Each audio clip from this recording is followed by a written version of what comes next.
Doodly doodly doodly. We are live. Let's see.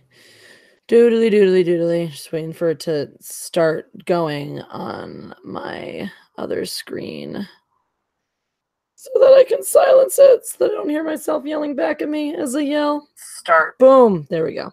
Okay. So here we go. We are live. That's what live is what we are. There are people. That's what they do. Royal Court of the God. I mean, it should really be the Holy Court if it's going to be any kind of court. If we're going with that title of any variety. What's up, Jack Skellington? What's up, Rookie Critic? I saw Flaming TP is here. Oh, hello, Miss RJX. The D Money Show. Bear. What's up? What's up, Mr. Millennium? Mr. Millennium, your comments, I think like the past 2 of my videos have been like the top comments, the most liked comments. So good job. Good job making relevant comments at a time that people care about them. Hey, hi, Casey Mobley. Sorry about the recent Twitter. Yes, thank you. I don't know what's going on right now because when I refresh it, I'm stuck on this. If you guys saw my post on my YouTube page, I'm stuck in Twitter limbo right now because let me open it on here and see what it says. So it was like, thank you for your appeal. We'll review it and get back to you. And now every time I go to it, it says, we're almost ready to send your appeal, which is the screen I'd already gotten to. Want any additional details, which I have already done. And if I click finish, it just reloads to the exact same page. So I can't even log out. I have anything. There's nothing I can do, basically. I'm just in Twitter limbo probably forever. I'll probably just never get to use Twitter again. So to figure out how to like email support somehow. Anyway, I don't know. Enclave Soldier says Twitter is gay. Bro, that's an insult to gay people. Don't say that. Wonders and have been chewed out tonight. We'll find out. You guys all saw the new Endgame trailer, right? Did you turn the you're funny, Rookie Critic. Oh, also, as always, mindless entertainment drinking game. I've got some coconut Chardonnay, which is actually not as terrible as it sounds. It's actually pretty good. My fun wines. So I'm going to start drinking that when your super chats start flowing in. So Fandango is still crashing. Ooh, that reminds me, I got to get my tickets because they're like almost all sold out for the opening night. Woo! So fun story. I mean, obviously Hangouts is the thing that is easiest to use for this. It's easiest to share links for people. I feel like Hangouts hates me algorithmically more so than other platforms. Last time I did just through the straight computer, just through like the webcam straight onto YouTube, I had much better success getting people to watch. Thank you, Rookie Critic. Oh, thanks for starting the super chats off tonight.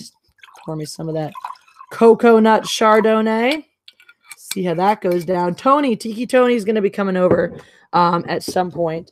So, you know, he'll be here eventually. And I sent the link out to Anna and Jeremy. Tiki Tony's on his way right now. Oh, thank you, Sean Roses. That's for your super chat. Jesse, you think the rumor about the 2 different Endgame cuts is true?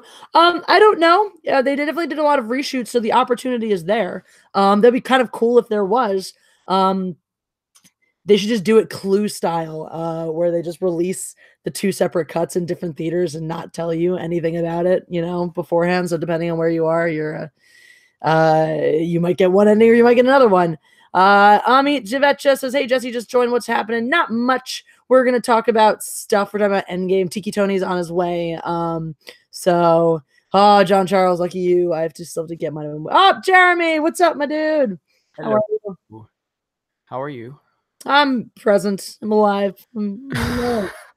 How's your night going? So far, so good. I did too much exercise over the past 2 days to the point where like this hand, I don't know if you can see, is actually shaking.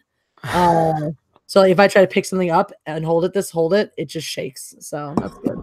I've been live streaming all day long. Yeah.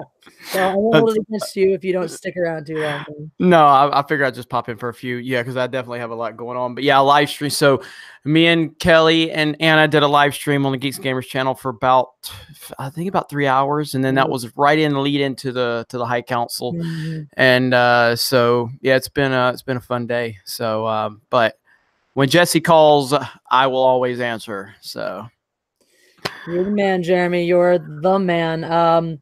What was I was gonna say, oh, have you gotten your Endgame tickets yet? I did, but I had to settle for 10 p.m. IMAX and not 7 p.m. because I couldn't get 7 p.m. Yeah. It was wild, man. I was like, dude, come on. But that's what happens. I mean, I was kind of on top of it, and still it was just like it was so everything. It was crazy. I mean, and I just made a video on Geeks and Gamers where I'm kind of talking about the fact that, like, yeah, this is why Captain Marvel made $1 billion, because it's connected to the MCU and Endgame. Exactly. So, Exactly what I said leading up to it. Is everyone in anticipation for Endgame was going to go out and see it no matter what. It was always going to happen. yeah, really. The rookie critic, too much Jeremy for today. Yeah, I've been plastered all over these live streams today. Live stream whore. It's okay. We all know how you feel about hookers. So hey, you know, I mean, I respect when women are out there working and doing a service to the community. Men can be hookers too, Jeremy. Men can be hookers. Look, just like look, I'm a big supporter of gay people when it's lesbians, and I'm a big supporter of hookers when they're women. So. Jeremy, there can be male hookers hooking women, you know. There are male hookers. I just don't support them. So. Okay. All right. So what you're saying is that you're actually prejudiced against men. Absolutely. Okay. I was about to say the F word in men, but that would have kind of gone against what I was saying about male hookers, so I don't want to say that. So, so you have right there. Jeremy supports. Jeremy, I guess, buys into the patriarchy because the concept that the evil patriarchy exists because he supports women and not men. No, I will say I do support male hookers in terms of I wish I could have been one. That's been a great job, but unfortunately, it didn't happen. So sorry. Don't really know what to say to that. One of the rare moments in my life where I have been. I don't know if anybody understands it. Like, I don't really hook up with hookers, but I think they actually think I do. But I don't. I'm just talking shit. So. Wish you were one. All right. So Jeremy, if you can, off the top of your head, what are you most excited for in Endgame, and what's the thing you're most concerned about? I am the most concerned with Captain Whammon, and I am the most excited of watching Thanos beat the fuck out of Captain Marvel. Everyone, dude, it would be so good. It would be so good if she shows up and is like, I got this, guys, and then just pummeled. Oh my God. It would be so good. It really would. All of the respect for the MCU for Marvel if they do that. That would be awesome. Respect. I doubt that happens, unfortunately. But overall, I mean, I've kind of talked about this because I faced this question a few times on my channel. But I like going into Infinity War. One of the things I was most excited for was to see Peter Quill and Tony Stark have an interaction. But ultimately, Thor and Peter Quill had the funniest reaction. It was so goddamn funny. I still think about that because no matter who you are, I don't care who you are. Okay. Dudes, I don't care. This probably applies to women too. It doesn't matter who you are. Like Chris Pratt. Okay. Chris Pratt's like one of the, most handsome dudes in Hollywood. All the chicks love him. You put him in a room with fucking Chris Hemsworth and he looks like a chihuahua, and that's how men feel. Like we know, we're like, yeah, I'm the badass in the room. All of a sudden some dude walks in and all the women, you're like, fuck that guy. You try to talk down to him. You try to talk yourself up. And that's exactly what was going on there. You got Chris Pratt sitting there just like trying to talk tough, so good. I love that interaction. That was pretty great. I don't know what that feels like because there's never anybody, there was never a more intense and intimidating female in the room aside from this is true. I can confirm. So now we are going to be in Chicago next week. I know. Next week for Star Wars Celebration. Not real to me. I'm like, God, what do I need to bring? I need to bring clothes.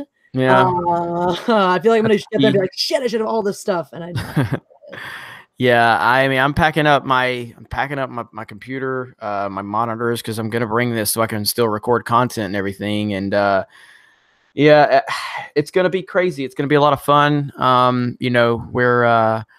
It's Jeremy, who is Kelly? That's Jedi Bunny. That's not Micro Random. That's Jedi Bunny. So Kelly is she's got a small YouTube channel. She doesn't really post on it much, but she appears on Geeks and Gamers every now and then. She hung out with me and Jesse when I was in California, and we actually talked about that today on the live stream, because just talking about Kelly's self-awareness and how like what you were talking about her. You're like, hey, you should come live stream with me. She goes, well, if you want a bumbling idiot to join you. And it's just like, that's why I love Kelly. And but it was really good to have her on. But yeah, back to the point. Yeah, Chicago, I mean, it's just going to be crazy. We're going to, I've gotten so many emails from people, and we're just going to be trying to meet up with as many people as possible, hang out, have some fun, and hope everybody's looking forward to it, because we are. Yeah. Should I be like looking at the day schedule and figuring out things I want to do? Like, I don't know. I don't really con. Like, I just don't. They're not. I'm just pretty much gonna just. I'm assuming that you and Anna are probably gonna have your shit together. I'm just gonna like follow you guys. Is that cool? Yeah, that's cool. I mean, I'm not planning it out much either. I mean, I do want to go see the Home Alone house. That's in Chicago. I want to go see where they filmed The Dark Knight. I don't really know where those areas are. I want to have some good Chicago pizza. I've got a few friends in Chicago. So, Rookie Critic, I am tweeting this out right now. I'm tweeting this stream out. Are you still banned from Twitter? Me? Yeah. Okay. So I was posting about this. So the deal was, so I appealed the tweets, and I keep getting this weird shit. So Sunday night, I refreshed the page, or my page changed, so it went back, and instead of 7 tweets, it was showed 6 or something. And it went through, it was the whole thing again. It was like, you can either appeal or remove these. And I was like, I already did this. So I went through and appealed again and submitted that. Done. It saw that I deleted one of them. So apparently I've appealed 5 and deleted 1. And then it had the same screen. Okay, you've appealed these tweets. Show the tweets that I've appealed. And that's the way it was until sometime today, when all of a sudden it just went back to the, so once you're done appealing, they're like, okay, you're almost done. Are there any comments you want to add? Now click finish. And it went probably back to that screen. And I rewrote some comments, and I clicked finish, and it just cycled me back to that screen. And no matter how many times I click finish, it just reloads me back to that same screen. So that is ridiculous. Yeah. So I have no idea what's going on. As far as I'm aware, I'm just stuck in Twitter limbo forever.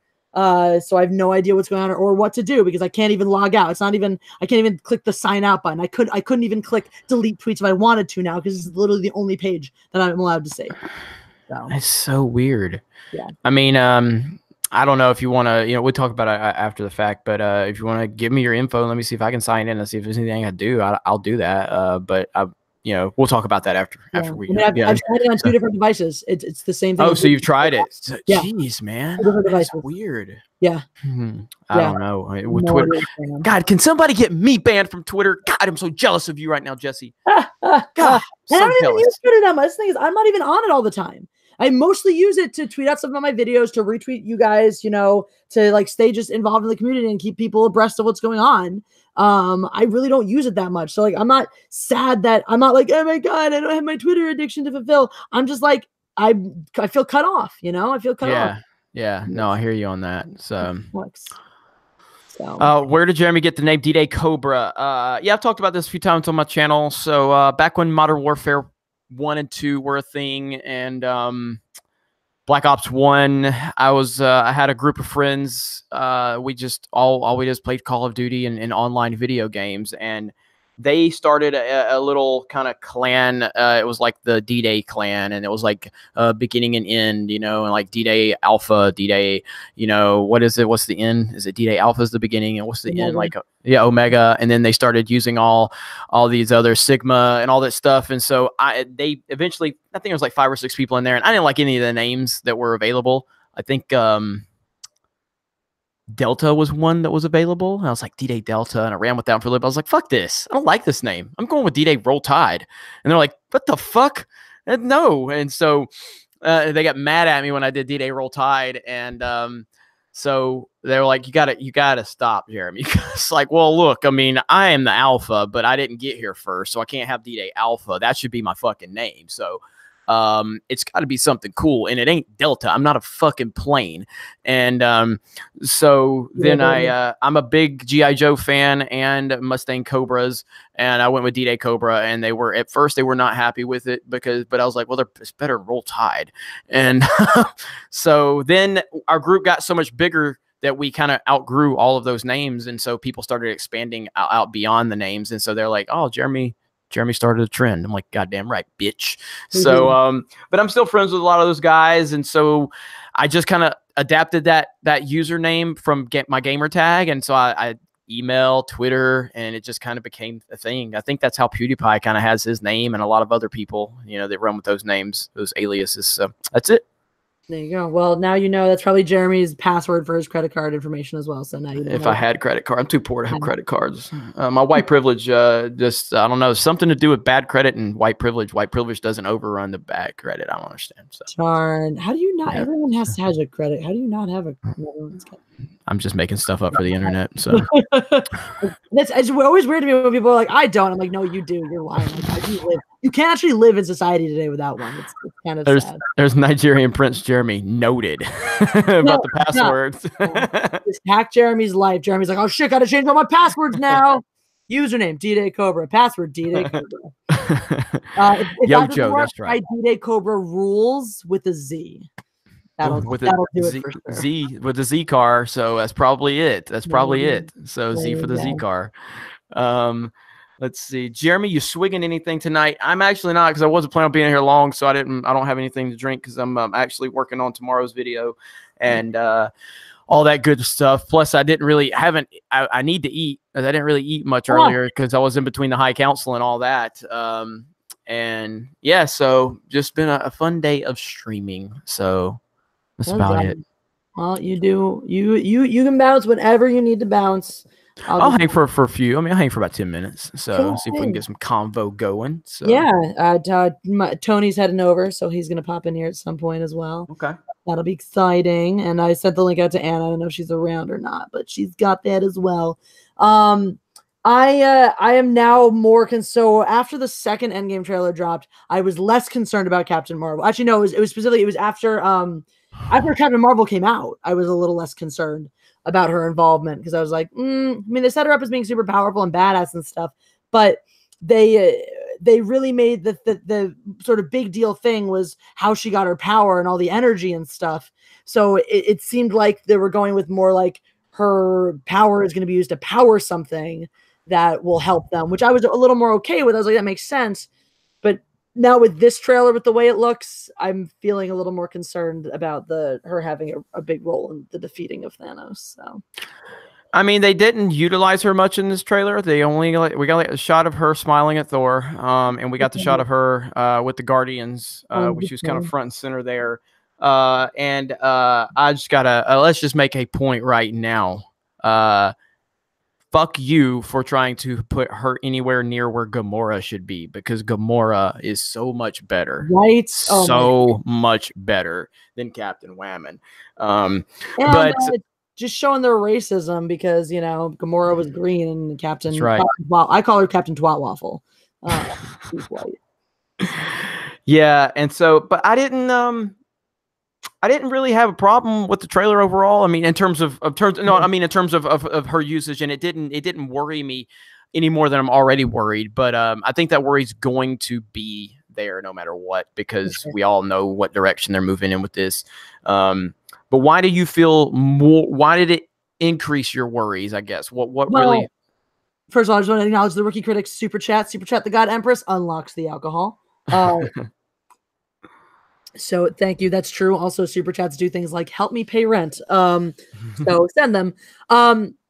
Because I know now I'm thinking more that if we're doing a time travel to save the others, it's gonna be we get the time stone from Thanos kind of thing. Because the way with this special look that they showed today, it was very much this feels like this is early in the movie. This is early in the movie as we got all these guys together to go after Thanos. This is going to be one of the, there's 3 hours of movie, so a lot of shit's going to happen. I was talking about this in my video earlier today. This is one of the first times I'm excited for a 3-hour movie where I'm like, yes, this movie needs to be 3 hours. So that's good. But it's also like, because the whole thing, so she shows up and this is somehow going to be an important part of them. She shows up and they all go after Thanos. That something about her presence, her being there, is going to be a thing that compels them to think this is cool to, go after him.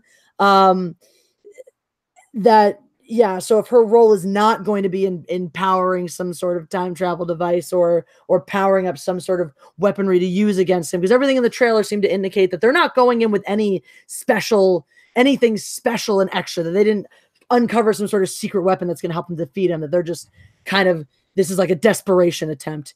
So that makes me a little more nervous that she's going to, somehow be a big part of actually fighting him, which I want. I mean, I don't want it. I do think it's going to happen, but it just didn't. The trailer didn't make me worry more than I've already worried. But fair. I did love the Captain America Iron Man moment. Oh my God, so that was. Feelings. I would have much rather seen that in the theater, though, and this is why I don't like watching trailers. I wanted to experience that and again, I wasn't even going to watch this trailer, but so many people tagged me and they're like, "You got to react to it." I'm like, I don't want to react to it. I don't want to watch it, but I'll do it for you mother effers because I love y'all. So I did. I reacted to it, and yeah, I saw that, I'm like, God, I wanted to see that in the trailer. Or I didn't want to see that in the trailer, but either way, it looks great, and I just hope to hell that she does not have a major part in this. I really don't. I agree. Raymond Henschel says, I demand alcohol to be drunk. Endgame will make 3B. It very well may. I don't think it's going to make 3 billion. It could, though, but like it actually could. I mean, you got to think about, huh? As I don't know if it will, but it could. It's in the I think. I mean, you look at the jump from the first Avengers to Infinity War, and the first Avengers did 1.5 billion. Infinity War did 2 billion. I just don't see a jump from 2 billion to 3 billion. I do see the potential of maybe passing Infinity War, but it's going to pass Infinity War for sure. But again, let's think about this. What happens if Captain Marvel, again, a word of mouth is what pushes something to that limit. What happens if Captain Marvel is the one? That's very true. That's going to hurt its box office. I would hope they know that. I would hope they understand that. And this is one thing I talked about too earlier. Captain Marvel could have been the best movie of the MCU. She could have been the most fascinating character. I could have loved her more than anything else in the world, and she still wouldn't belong in Endgame. She still wouldn't belong having a major role in Endgame, because we're talking about one potentially could have been good movie versus a decade of build, which is why that moment in the trailers, as much as you didn't want to see it, was so emotional for all of us, because that's several movies and years of us living with that tension between these two characters, and that tension after years of us becoming attached to those two characters. That this is over a decade of our emotional investment in these people, and it's not going, no matter how good the movie was, it could have been the most important movie ever made, and it's not going to have the same emotional impact for us as if it's her. Yep. I'd like to think that people who've done such a great job of pulling us along for over a decade, have done such a good job of sucking us in and making us invested, would understand that, since they're the ones who brought us on that journey. I would hope they'd understand that, but we'll see. Yeah, I mean, I just wish that they would have done something with someone else, or what. I mean, I want to be excited for the next phase of the MCU, but I'm not, based on what we are hearing that they're going to do. You know what I mean? I'm just not. I just don't. It sucks, man. It really sucks. The more we talk about it, the more it sucks. Yeah. I mean, I just don't know why they think audiences are going to be invested in this character. I mean, again, who am I talking to? It made a fucking $1 billion. So from their perspective, it's killing it. But I just released a video talking about why it made $1 billion. And no, I didn't think it was going to make $1 billion. I thought it would do very well. I did. I always thought it would do well, but I hoped it wouldn't do good. But that doesn't mean that I said it wouldn't do good. But I don't feel that I feel that what they're building is a Transformers type of situation where eventually that's going to run out. That formula is going to run out if you're going to build this around Captain Marvel, Brie Larson, you're going to have your Transformers movies that are going to make $1 billion. Okay, make another $1 billion. Oh, okay, made another $1 billion. Finally falls off a cliff because it was fool's gold the whole, like you weren't building anything there with the Transformers universe. So, and it fell off a cliff, and now Transformers finally had a good movie, but because you had raped it and bastardized it so much under Michael Bay, nobody went and saw Bumblebee. Like I still loved haven't seen Bumblebee. Bumblebee. I actually really wanted to see it, but I still haven't. It's just part of the time. I loved it. It's my second favorite after the first one. I loved it. I thought Bumblebee was great, but I don't think it did terrible at the box office, but it definitely didn't do what it should have done, being a Transformers movie and a good one at that. But Written directed by a woman. yeah, exactly. And didn't care. Like I just I don't. MCU will die. Deadpool will still have some legs. Yeah, I mean Deadpool's going to be fine. And then you got the whole X-Men dynamic. They're bringing X-Men into it, and that's going to be interesting to see how that plays out. I'm trepidatious regarding X-Men. I'm not sure how I feel about its future as a franchise.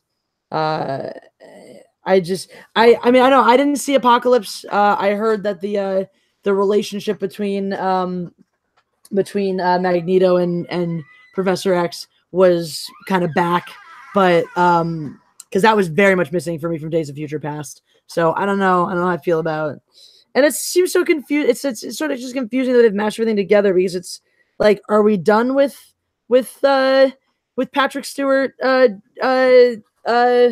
Professor X, Helen, Magneto? yeah. Or like, are we only on the young? Like, I'm just confused as to where we exist in this universe and where we're going in this universe. So. Yeah, no, I understand that completely.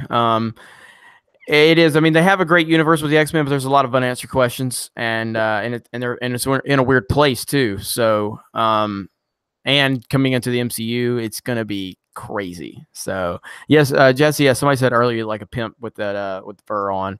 Oh, dude, I have an even more pimp and robe. It's just like it doesn't have the faux fur collar, but it's like just red. It's just my bright plushy red pimp robe. So, let's see. I'm looking. I got an email from Andy Goss. So, Andy, are you watching?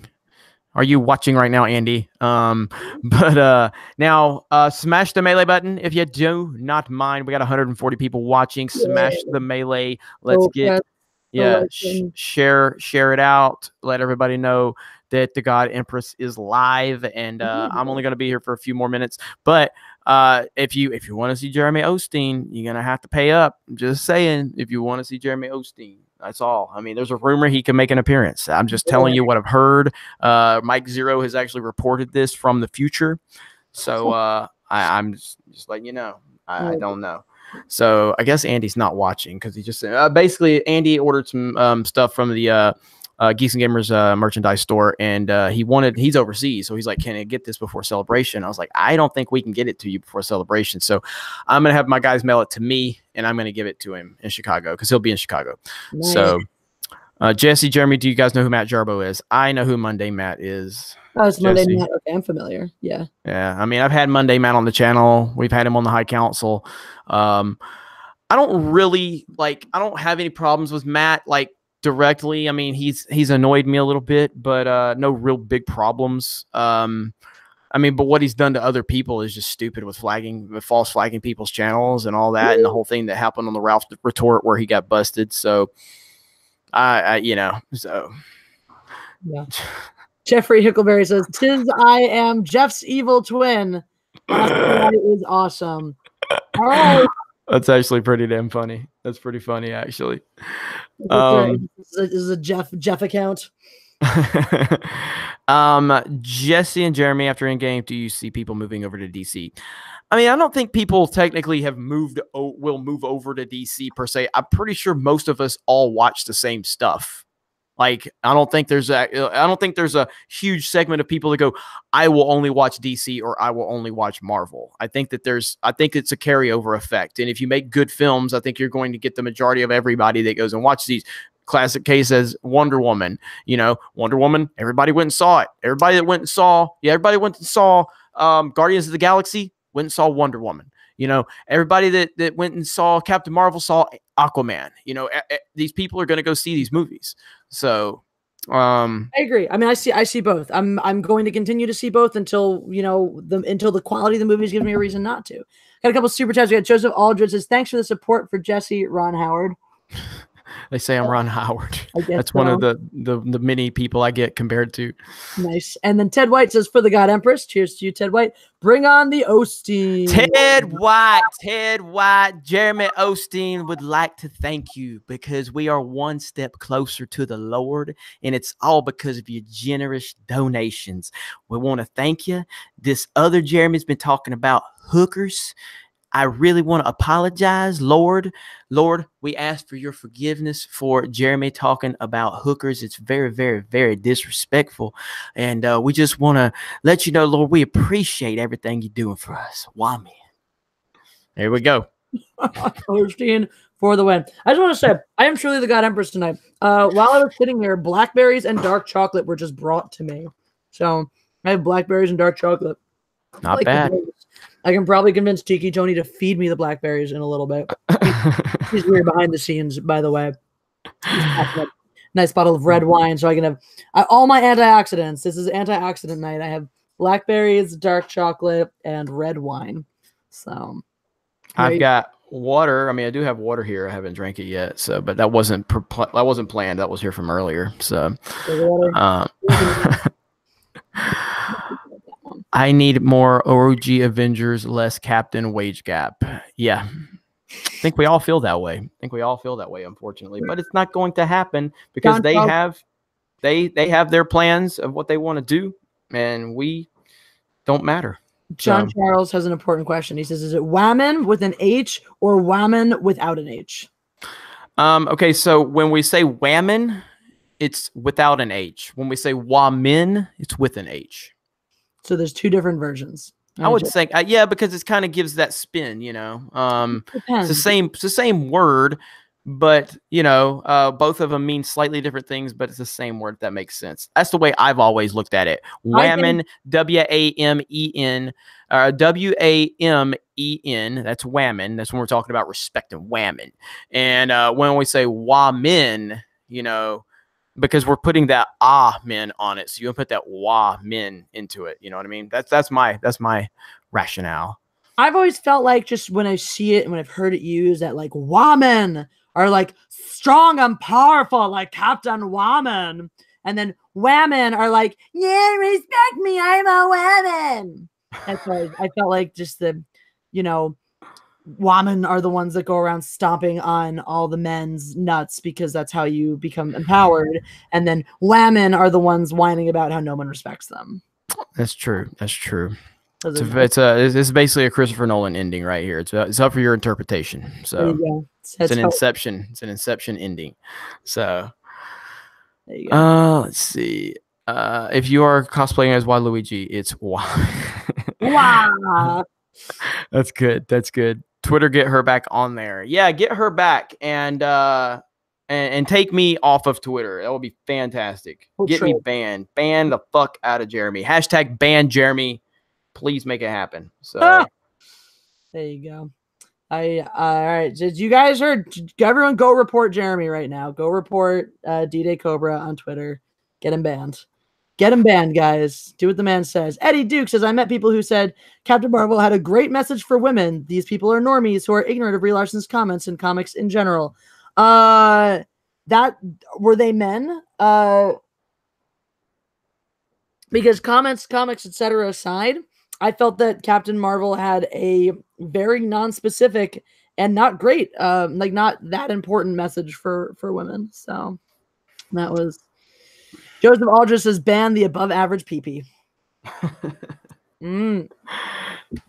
If you somebody's got to do it, right? I see there's an account, a new account, Geeks and Gamers Fan. That's their @ Geeks and Gamers Fan 1. That's awesome. Fucking awesome. Sorry. I'm just going to retweet. I'm just happy about your account. Yay. Your account. Yeah. Awesome. Striderman says, damn, Jeremy is everywhere today. Yeah, don't worry, we're kicking him off soon. It's okay. We'll make him go away. You can come sit whenever you want, Tony. By the way, you don't have to like hang out in the shadows. People just pop in. It's not like Jeremy. They don't want to know what I do in the shadows. Ha! Speaking of, I'm curious about this. Is it out yet? Yeah, it came out last week. It's out. Okay. Has anyone watched the TV show What We Do in the Shadows yet? What's up, Tony? Going. Oh, hey, Jeremy. Aloha. How are you? Aloha, sir. Yeah, this is like my 12th live stream today, so I'm not gonna be here much longer. Starting from Guinness Book of World Records over there. Yeah, man. It's just been one of those days. So, and I knew I told everyone Jeremy's a real life superhero. I'm not. I am an asshole. I'm sarcastic. I hate women. I am all about a white male privilege and pushing my patriarchy onto everyone. That's pretty much it. Yep. Casey Mobley, Jeremy, sorry I keep bringing this up, but I sent an application to write for Geeks and Gamers. Just wondering what's up with that. I don't know how. You probably sent it a long time ago. My staff actually handles any writing applications. I have nothing to do with that, other than if they want to ask me. I don't overstep that, but we don't currently have any positions open. But I think we're gonna have some stuff open in the very near future.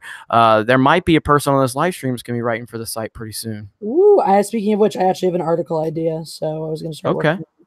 Yeah, well, if you want to get with me tomorrow, me and Andrew are supposed to have a phone call, and I got to talk to him about some stuff, and then we can go from there. So sounds good to me.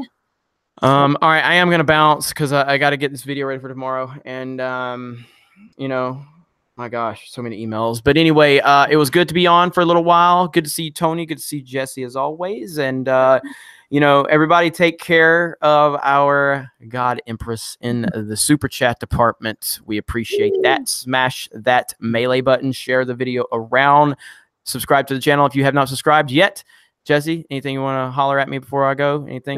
Good? Nope, that's all. That's all. Thank you, Jeremy. Alrighty. All right. Y'all have a good one, okay? All right. Good night, Jeremy. Bye. Just hashtag kick Jeremy. All right, Rookie Critic, be nice. Yeah, press that like button, guys, if you haven't. There's 140 people watching and only 80 likes, so and 1 dislike. So huzzah. That a-hole who got me banned on Twitter is probably in here being like, I dislike this. That's what it's probably right. Yes, there was a cat here. Priminox says no, hashtag mall by cactus Monday this week. No, Priminox, I didn't have a good cactus picture. I'm sorry. I will try to get one next week. But y'all should be posting your own. Y'all should get mauled by cacti and post. Tiki Tony, guys, in case you don't know, this is Tiki Tony. He is my boy, and I love him. So there you go. So yeah, we were talking. Did you see the closer look? Their special look? No, I did not. You didn't? What do you? Okay. No.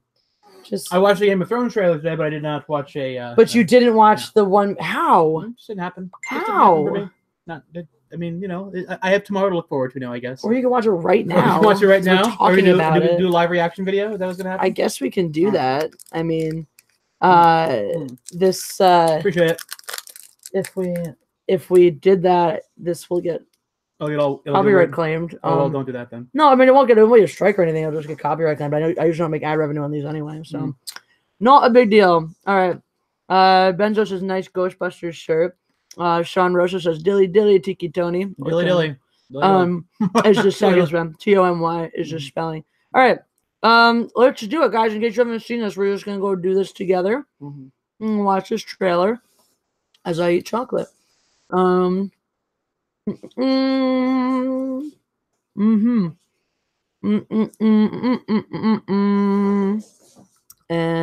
so what is this now? This is a special release trailer. It's because the tickets went on sale today and all. Oh, I see. So they did a special look, basically. Okay. All right, here we go. So hold on. I gotta screen share it with everyone, with the world.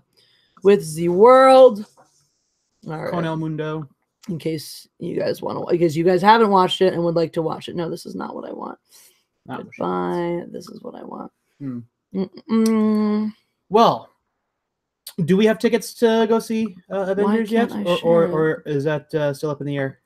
Why can't I share this there? Share. There we go. All right. Here we go. We have to get tickets. Gotcha. if they're still available, which they may not be. All right, here we go. If we do this, we'd be going in short-handed. Yeah, you mean because he killed all our friends? We owe this to everyone who's not in this room to try. It's not about how much we lost. It's about how much we have left. Where's the Avengers? We gotta finish this. You trust me? I do.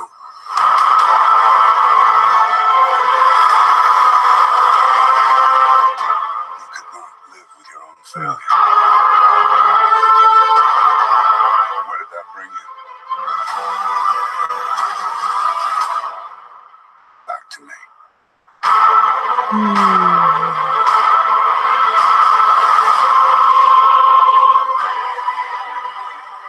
Tickets on sale now. So there you go. Go buy your tickets, which everyone obviously did and didn't need to be told. All right, let's get back to Do you want my hot take? Is that what you want? Go for it. Well, no, Yeah, go for it. It's a trailer. I really hope we get a scene where Aunt May is still alive, but Peter Parker is not, and that we get Robert Downey Jr. having to console Aunt May, Marissa Tomei. I think that'd be really, really neat. Like, you know, and a cool juxtaposition as to what normally happens, because Aunt May is supposed to be frail and sickly. But what if it's Spider-Man that's gone and she doesn't know what she's supposed to do with herself? Okay. I guess we like the present stuff. Okay. It was a good trailer. I'm excited. I mean, they have 3 hours. I'm sure they could slip that in there if they felt like it. No. Talia Al Ghul says, "Hey everyone, and John Cusack's back." Yes, he is. Cheers. Flamey TB says, $5. Drink Jesse, wrong time. We drink wrong time. Mm-hmm. All right. Thank you for super chat. Whoa, PTSD on May, heavy. Yeah, I know. But Hi, Jay. Marissa Tomei has an Chbosky. Oscar, so I think There it'd be you go. really neat. Robert Downey Jr. Yeah. Marissa Tomei. You know who else has an Oscar? Brie Larson. Mhm. Yeah. Mm-hmm. Mm-hmm. Yep.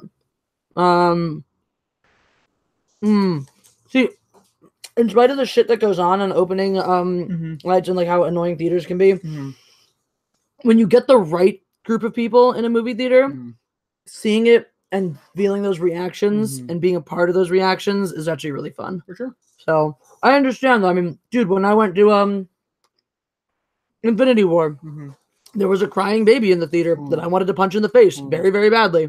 Very badly. And that made me angry. Careful, that's targeted harassment. Punching babies? Yeah. No, that's assault and battery. That's definitely assault. Huh. And I'm okay with that. Miscellaneous RJX. I can empathize actually. There was a movie theater that we used to go to a lot where I grew up, and it was like ghetto adjacent, I guess you could say. And for a long time, like it had a different crowd, but then another type of crowd used to move in. They started to move in, and it became a significantly less pleasant experience. That's the thing is, if you want to be rowdy in my movie theater, that's fine. I will tell you to shut the fuck up. I have no problem with that. I just don't want to worry about getting stabbed if I do. And this was the kind of crowd where like you might get stabbed if you did that. So, womp womp. Hashtag ban babies from theaters. Right? I'm sorry. If you're working on opening night and someone watching with their infant, you should be like, nah, can't come in. Anyway, was it all screaming? They should just enforce Craig the Houston? PG-13 and then start enforcing G at 5. I mean, That would be reasonable. There's already a mechanism in place. For that. PG at 5. You mean? No, but with a parent. But I mean, I think like anybody under 5 shouldn't be in a movie theater. I mean, unless certain like a G super movies are genius fine. If you're like person, 4 in which case they probably can convince someone they're not really 5 anymore. But anyway, no, I think it's really obnoxious when people do that.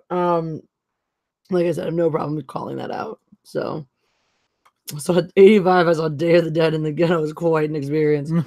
Nice. I can imagine. Hashtag ban babies from airplanes. Thank you. I personally think that there should be like designated baby flights. Or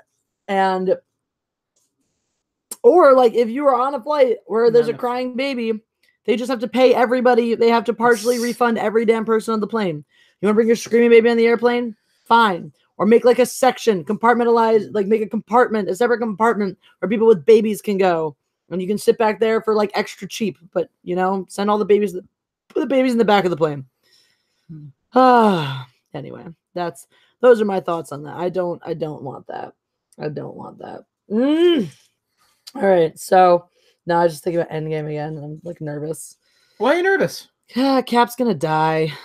Okay. Or not. He's going to die. Okay. Come on, he's going to die. You know that because Chris Evans is confirmed out for the future. Like he is. Until he's not anymore. I mean, didn't like Robert Downey Jr. was out and then he signed like a picture-to-picture deal and then he said he's going to ride the wave all the way in. It's just about money and stuff. I'll Chris bet Evans you. is out. I'll bet you. Like if they kill off Captain America, it's in a way that they'll be able to bring him back if they want to. They're killing Cap. Yeah. They're killing Cap. It's happening. It's gonna be really sad. Oh. Alamo has had special showings for children, babies, and autists. Okay, interesting. Underwater basket weaving. Was that your college major? I think Thor will die. I don't know. Hard to kill Thor. Dead people are going to be dead. That's very accurate, Matthew. That's why Cap is placed in the middle of the poster. Yeah, no, I think this is his big last hurrah. I think, like I said, I think it'd be prudent to keep Tony alive because then you have him, even if he's a lesser part, or he's more like working in the office. I think that he'll be more of the Nick Fury in the future. No, I don't have Twitter back, Sky Smith. I do not have Twitter back yet. That's like I'm in this weird, in case you weren't watching earlier, I'm in like a weird limbo space where my Twitter just it reverted back to the screen before I submitted the appeal, and it was like, you're almost ready to submit the appeal. Any last comments you want to leave? And then hit finish. And if I hit finish, it just takes me back to that same page over and over and over again forever. So that's super fun. Yep, that's the same thing. That's just what's happening right now. Doesn't matter if I X out the window, if I do it on my phone or on my computer, my Twitter is stuck in limbo probably forever. So that sucks. And I can't even, it's not like on the other page where it's like, if you don't want to wait for the appeal, you can just delete the tweets. I don't even have that option. I don't have that option at all. I'm just fucked right now because fuck you, Twitter. Fuck you so much and you're fucking assholes. How great is that? Oh, I get booted off of Twitter because somebody hates the Jews. That's great. Good job, Twitter. Supporting anti-Semitism. You fucking suck, you assholes. I'm very curious. You should demand to see the case file. It'd be very interesting. I should. Thanks, Matthew Rose. You two are dressed like bosses tonight, by the way. No, it's off topic, but I love Ghostbusters and the fur. Thank you. It is faux fur because I'm poor and also I like animals. Yeah. So I want Nebula to at least wield the Infinity Gauntlet and rip Thanos to pieces over and over. Nebula should be the one. Nebula should be the one to kill Thanos. I've said this before. I will say this again. Nebula should be the one to kill Thanos. It would just be right. And instead of having a Captain Marvel movie, we should have had a Nebula movie, a Nebula origin story at that time, because that would have been great. So that would have been good. That would have been good. Thanos should have killed all the men for the perfect balance. Yep, that's how life works.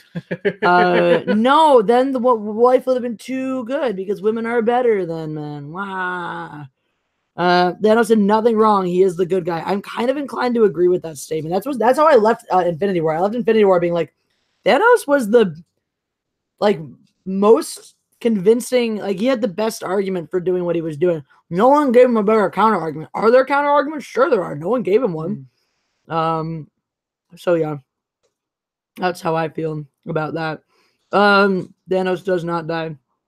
I'm okay with that. I like Thanos. I like him a lot. Well, Thanos can die. I think we're going to get more Thanos in the Eternals movie, I think. Or we're going to get some sort of prequel Thanos, even if they do kill him off. Although I think he serves a bigger function in the greater Marvel Cinematic Universe if the specter of Thanos can always come back. And then, if Galactus comes, it could be this thing that Thanos rises in to try to beat him, and then Galactus is like, no, and it just proves even more global universal dominance at that point or something. I think we're going to get to a point where everybody can always come back. It's still a Marvel movie, and Thanos will be definitely dealt with. So very comic booky.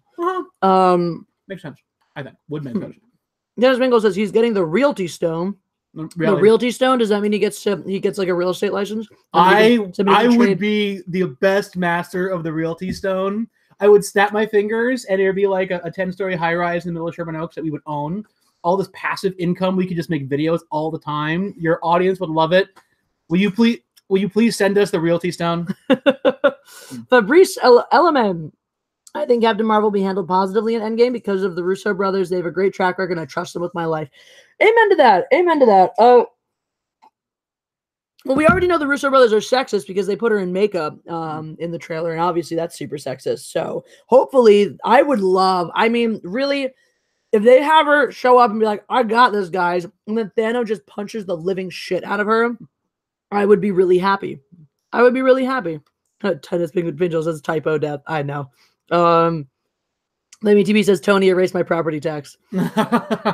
If I had the realty stone, the law says the pizza stone. Pizza for everybody. I would be down with the pizza stone as well. I would want the pizza stone. Raymond Henschel says, Rookie Critic, are you still here? I got a question. Do you like Alita? Rookie Critic, if you are still here, do you like Alita? I think we all do because Alita's great. Have you seen it yet? God, you got to see Alita.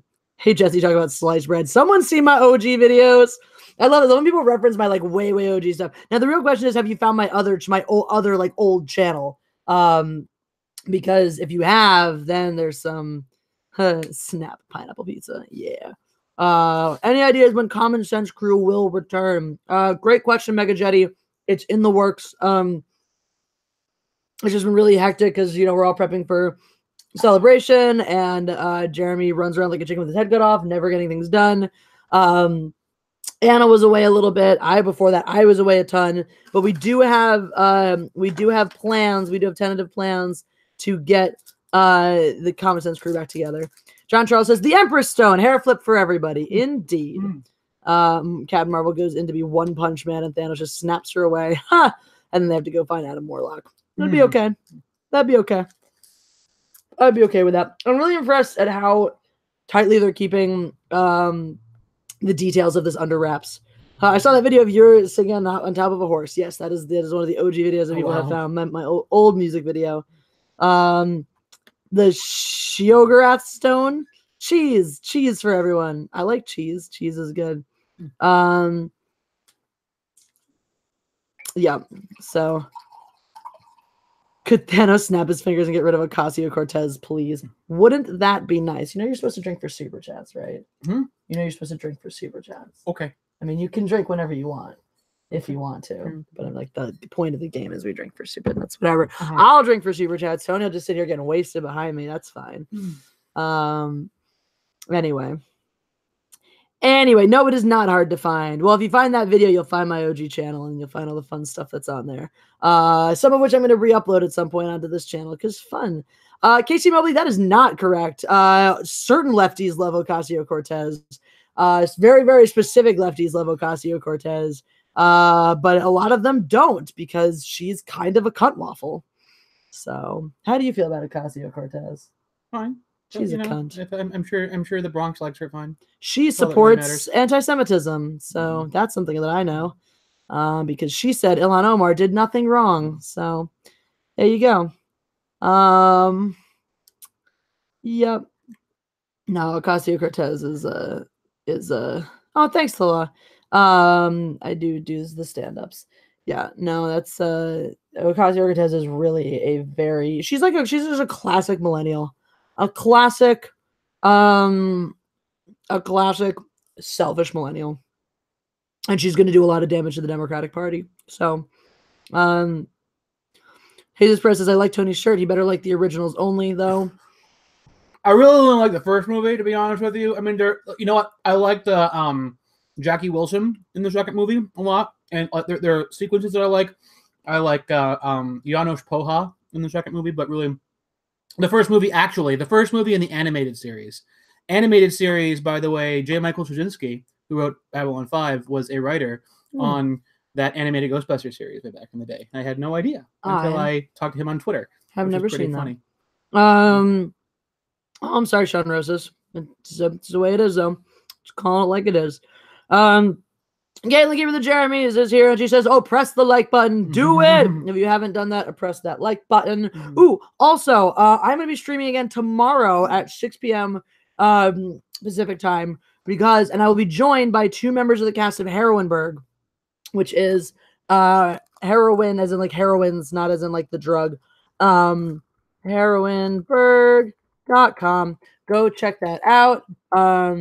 Because that didn't linkify. Yeah. Why is that? Okay. All right. Let me just do it the right way then, I guess. So this is a web series that's super awesome. It's really fun. It's like I did a review of it on the channel a bajillion years ago, and yeah, like button approved. Check out if you have a chance, check out episodes 13 and 14 before we do the stream tomorrow, because I will have super heroine Arctica and super villainess Scintilla on the stream with me, joining me on the stream tomorrow night. So thank you, Caitlin. You're just better at life than I am. The like button is literally shaking right now. Good. Anyway, no, definitely check it out. It's a super cool show. It's very like, because they're a lower budget production and they just kind of lean into that, and they lean into the campiness of it. So it kind of has like a very much a Power Rangers feel to it. It's super campy. It's super silly. It's super fun. The theme song is addicting. It'll get stuck in your head. And so yeah, that's all. Hold on here. Let's get this party started. All right.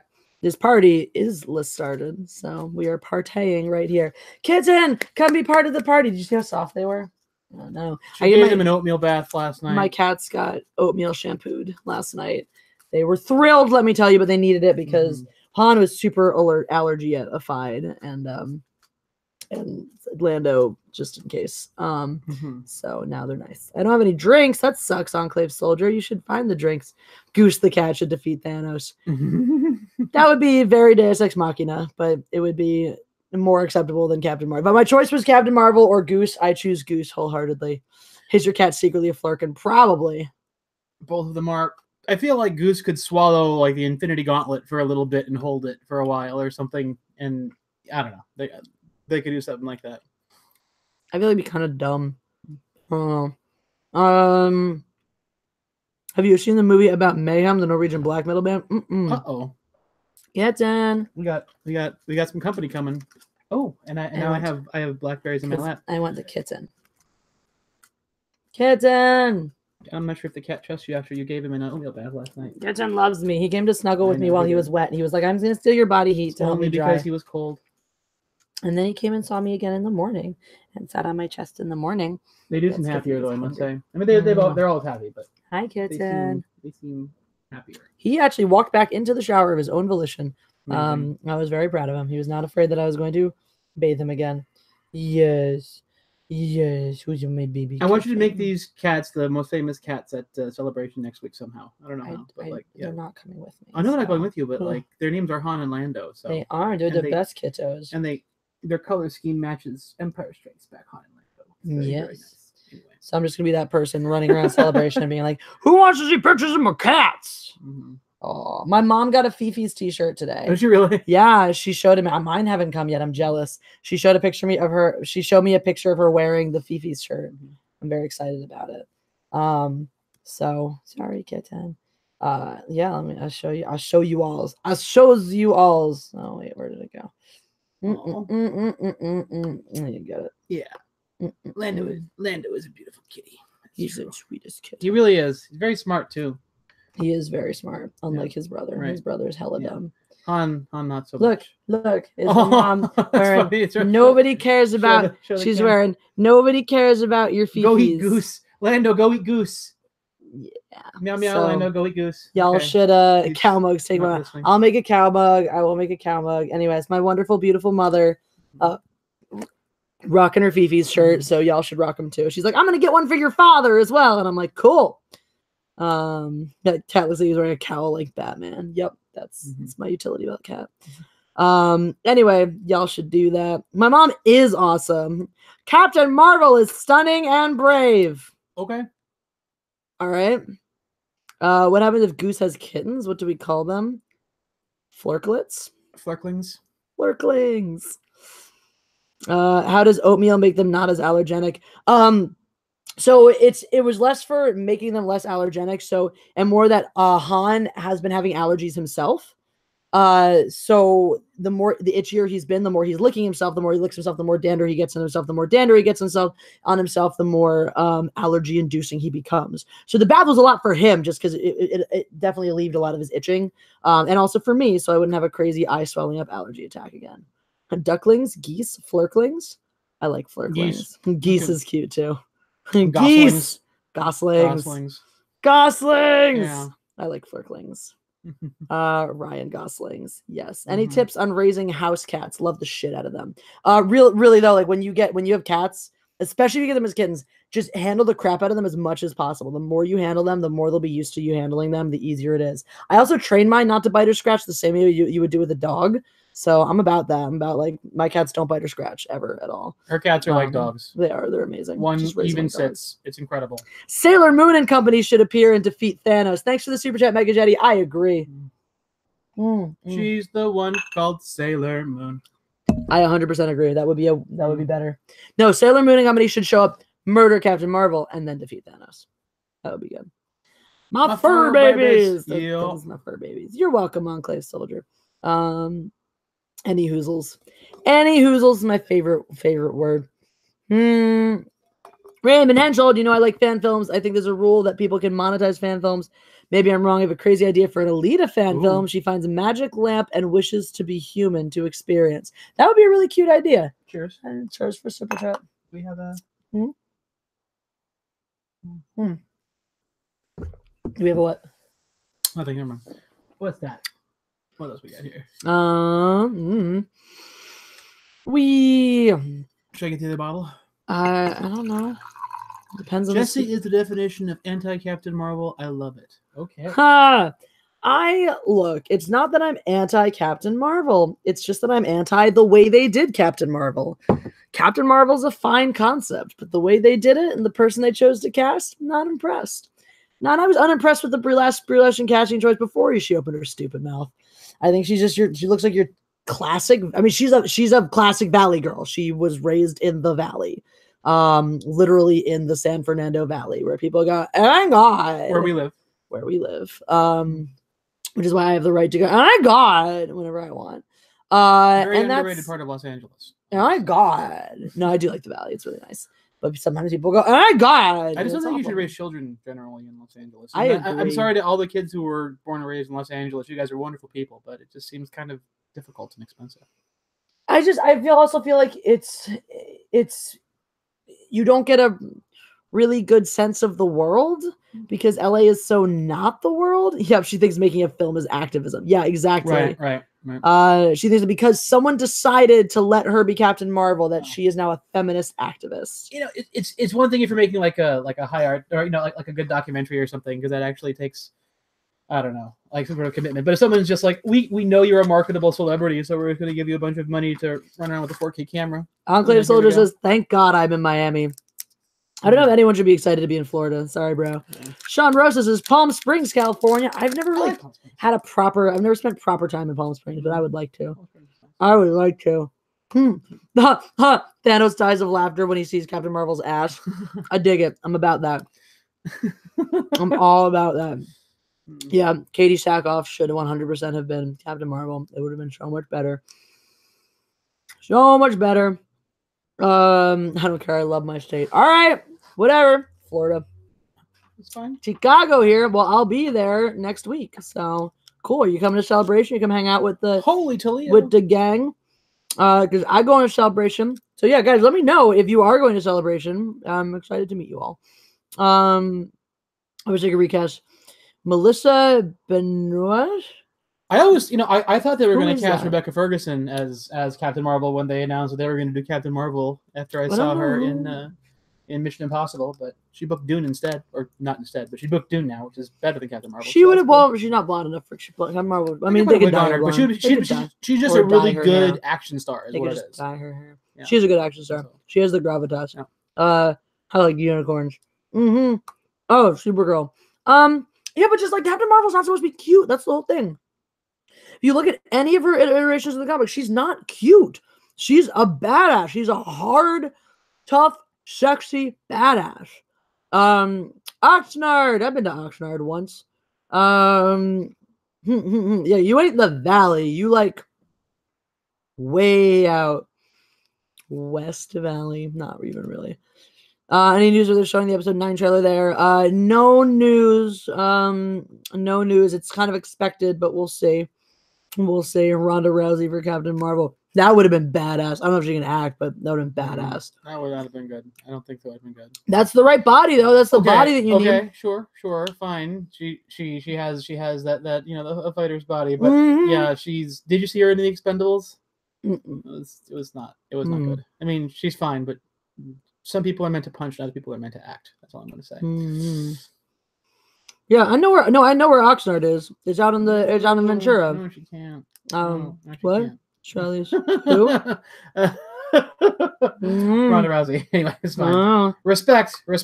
She'll beat me up, but I'll win the Oscar before she does. Yeah, but Tony, pretty much anyone can beat you up. No, that's entirely true. I'm pretty sure Han could beat you up. No. You have no fighting experience, and you don't work out that much. So, how are you gonna beat someone up? I don't know. I've always been fine in the bar scraps, but the bar scraps. I just push people down. It's fine.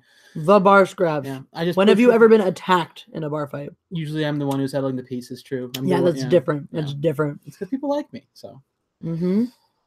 Okay. No trailer, no pictures. In my local grocery store is a lot of Star Wars merchandise on clearance for pennies. Bad sign. Mortal Kombat. Captain Marvel is worse in the comics. Not surprising she's mad in the MCU. Well, she's forced. Everything about Captain Marvel in the current iteration, I feel like, is forced from. I mean, really, Captain Marvel as a character kind of stopped being pertinent, I think, to the Marvel universe kind of in the late 70s, I think. And then every other thing has been sort of like a reboot for an IP in search of an audience, and they found one. They certainly found one, but it just seems she just seems like she's a very forced character in general. Well, she feels forced in the MCU right now too. So,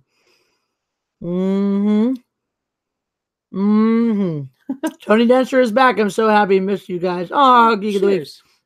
We love you too. The Fifi shirts. Caitlin has posted the link to the Mindless Entertainment t-shirts, so get the Fifi shirts. Milestone Anna 2020. We're both a little young for that honor, but maybe one day that'll be dope. Independent ticket. Captain Marvel is wife of Jesse Smollett. That's not really how that works, but okay. Not how it works now. Yeah. As you're bringing Rogue to take Captain Butt Double out. They are. They are. Seems to be that's where it's gonna go. This seems to be where we're headed. Yeah. That seems to be where we're headed. Yeah. So yeah, I'm still mixed on how I feel about the Dark Phoenix movie. They should not release that. They should just put that under. They should not release that movie. It looks really, really bad. Or you know what they should? They should wait a little bit and release that and the New Mutants movie in some sort of special way. Maybe like a TV release or something. I don't know. But they should not release that. Jesse Smollett was an Alien Covenant? I didn't know that. I still haven't seen it. Interesting. I still haven't seen it. Where is Adam Warlock? Indeed. Well, he's with the Sovereign at the end of Guardians 2 is to believe, at least in the cinematic universe, he's in that golden sarcophagus at the end of Guardians 2 that what's her name? I want to say Jonathan Lipnicki, but that's not the right name. That's the kid from Jerry Maguire. Regardless, the leader of the Sovereign was like named him at the end of Guardians 2. Wasn't that what's her face? Wasn't that Tilda Swinton? No, it wasn't Tilda Swinton. That she was the old one in Doctor Strange. No, right. Yeah. I'm not sure who was she? Aisha. Yes. What is that character's? What is the actress's name? She was also in what was that? That secret agent movie. Secret agent movie with Superman and the Winklevoss twins. No? I don't know. Okay. Someone who played her in the thing. Someone tell us. Someone tell us because her name sounds like Jonathan Lipnicki. I know that, but it's not Jonathan Lipnicki, obviously. Although that'd be really funny if it turned out to be Jonathan Lipnicki. Alicia Vikander. No. Nope. She would have. Well, she would have been a good Captain Marvel. Yeah. I would have been down. Yes, Man from U.N.C.L.E. She was in Man from U.N.C.L.E. She was the blonde bombshell in Man from U.N.C.L.E. I forget her name. Who is this actress? Internet, help us. Yeah. We're not getting Final Jeopardy today, darling. Apparently not. Okay. We're not winning $1 million because our phone a friend option is failing us too.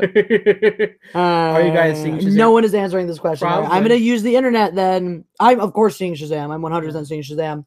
I'm supposed to be seeing Shazam this weekend with the person who is the voice of Thanos in the animated Avengers stuff. So, all right, I'm looking this up. Hey Siri, who played Aisha in Guardians of the Galaxy 2? Debicki. Elizabeth Debicki. Thank you. There you go. That's the name. Elizabeth Debicki. Yeah, she's awesome. I like her a lot. And although and she plays this wonderful, emotionless, perfect specimen of a humanoid in Guardians 2. I'm a fan. She weird looking. You saw someone saw Shazam and Shazam was epic. That's awesome. I'm really stoked for it. I'm super stoked. I'll drop my review after I see the movie, but yeah, I'm supposed to. I'm excited to see it. My eye is itchy. Uh-oh. I have something in my contact. It's been there all day. She's taking your son for your birthday. That's cool. That's nice. I'm gonna see it with a couple of my friends. I'm very excited for it. Still haven't seen Captain Marvel. You're not missing anything. Her name does sound like Liv Nikki. Yeah, it does. It does. Okay. Sean Rosa says many thumbs up for Shazam. Shazam. All right. Well, now we have an answer. Okay, who would win in a fight? Shazam or Kazam? Really? I seriously, because Kazam was a genie, so he really had infinite power, and Shazam gets his power from a wizard. So I think it'd be a really awesome fight, Shazam versus Kazam. Don't you think? No? Okay. Maybe.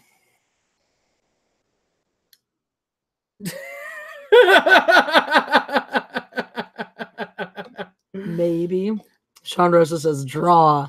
Matthew Welch, did you see my Justice Geeks picture? I did not. Is it on Twitter? Because if it's on Twitter, then I can't see it because I am locked out of Twitter, and Twitter's got me in some weird, funky limbo. Basically, just glitched out on my appeals process, and is basically just gonna kick me off of Twitter forever. I think. So I don't fucking know. I don't know what to do. I might log into my into a different account and A lot of love for Kazam. I say Kazam because of Shaq Fu. I mean, look, if you want to put it the actors, Shaquille O'Neal versus Zachary Levi, Shaq wins. Shaq obviously wins. Shazam is going to go down. It's going to happen. But I don't know. I haven't seen Shazam yet, so I don't know what movie Shazam, what the extent of his powers are like. I got to see that first before. Yeah, no shit, Twitter banned the wrong people. Twitter accidentally sided with a psycho conspiracy theorist anti-Semite and kicked off the Jew who was being accused of being a Holocaust denier. Yeah, Twitter is a little bit fucked right now. So I just think it's hilarious. So that's just funny to me. And I gotta fucking find a way to get in touch with them, which doesn't matter. No one's gonna listen, no one's gonna care. It's just total BS. Jesse versus Mecca. The reality is, me in an actual fight versus most people, including some of the dudes in the Phantom Menace, is me because I train to fight hours and hours a week. Like, it's a thing I do. I train in Krav Maga. I did 3 straight hours of it yesterday. I know what it, and this is like a thing people underestimate about fighting. I know what it feels like to get punched in the face and then take that punch and continue punching. That's you should sue and call the news. I should try to get some news attention to this. Casey Willie Jesse, want to get my fencing lessons whenever you come here and pay for them. Because I do, like, it's a job. If you came to Los Angeles and you were like, I would like to purchase these fencing lessons for you, I would say okay, because that's literally my job. MMA 3 hours a day right here. Nice, Sean Rosas. But yeah, does Josiah do grappling stuff? I'm not great at grappling. Grappling is not my strong suit. I'm not terrible at it. Does he do like jits or something? Elbows do not feel great. No, if you take an elbow in the wrong spot, you're just done. You're just done. But seriously, this is a thing. Sup, Jesse, wearing that fur like a boss. Thank you, Price is Right review. Thank you. Welcome. You're supposed to cheers, right? You just drink. You don't have to cheers. Right now. Oh. You just have to drink. No idea to cross. So yeah, no, I do it. Fair fight, Jesse wins. Unfair, I win. I don't know. define unfair as in like you pull out your gun and shoot me. I do Krav Maga. We don't fight fair. So pretty much if it's a fight where it's like I need to fight for my life, I'm just going to kick you in the nuts. The end. That's okay. Well, yeah, if you pull out a gun, then I'm fucked. Depending on the range. If I'm close enough, I might have a small chance. I might have a small chance. Anyway. But then if we're not having a fair fight, I might get out a knife and shank you while you're drawing your gun. So, I love you, G Flaming TV. I wouldn't shank you, probably. Grab a collar and wrist, rip a leg out with your own push. Why even get that close? Why even get to that point? My leg will hit your nuts. My leg can be in your nuts when I'm not even close enough to grab you. So, feats. Yeah, I'll catch that bullet. Anyway. No, did I say probably won't shank? I meant I would never shank you is what I meant to say. I'd pay to see Jesse attack Soy Boys. Fun fact, there's a quiz on the internet. We took this not long ago on one of my live streams. It's how many 5-year-olds could you beat up? And the number I got when I took the quiz was almost infinite. Near infinite was my do you want to take this quiz? Yeah, all right. How many 5-year-olds can you take in a fight? 5-year-olds can I fight? Okay. It's a buzz. All right. How many 5-year-olds can you realistically take in a fight? It's a BuzzFeed quiz. All right. And thanks to my mods. Thank you, Caitlin and Flaming TP and everyone who's here and posting awesome links and stuff like that. All right. How would you describe your physique? Average, carved out of stone, skinny, or dad-esque? Average. Are you willing to do whatever it takes to win this fight? Definitely. The rules don't apply with 5-year-olds. No, you need to draw the line somewhere, and I do exactly that with 5-year-olds. I don't know, man. Maybe. It depends how annoying they are. Third one. Have you ever actually beat up a 5-year-old? Yes? No? I refuse to answer this question. I refuse to answer this question. What's your 5-year-old whooping strategy? Stand still and have them come at me one by one using their own flawed attack strategy against them. Swing my arms around like a helicopter, hoping to knock 5-year-olds on the front line backwards into the other 5-year-olds, thus creating a sort of domino effect with their tiny bodies.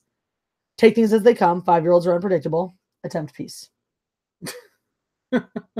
Probably take things as they come, as 5-year-olds are unpredictable. How many fights have you actually been in? Too many to count, only a few, or never been in a fight? Only a few. Would you describe yourself as a person that can be climbed easily? Absolutely or absolutely not? I mean, if you're a cat, sure. So yes, you were climbed easily? Look, I mean... Do you think a child could climb you easily? Not if I didn't want them to. And if I was fighting the 5-year-olds, probably not, no. So not? Yeah, I would say no, yeah. Are you male or female? You are male. Do you have any self-defense training? No, not really. Well, there's just yes, no, or no, because this isn't self-defense. This is all-out war. I guess that'd be the third one, I guess. You're choosing that one? Yeah, because it's okay. fun. Flaming TV, thank you for the super chat. You made me laugh. More money. I can teach you gun defense. Huzzah! If you want to get into knife defense, they have electric sparring knives you can buy. Cool, electric sparring knives. We do both gun and knife defense at Krav as well. We do rifle, we do handgun, etc. It's exciting. It's really cool. So I do know I do know some basic techniques if I'm close range with a handgun. If need be, would you be willing to use one of the 5-year-olds as an improvised weapon? Yes. Just call me Derek Cheater. Please do not call me Derek Cheater, or no. Please do not call me Derek Cheater. That's your choice? Yeah. Okay. But the answer is sure. What age group do you fall in? That one. Yeah.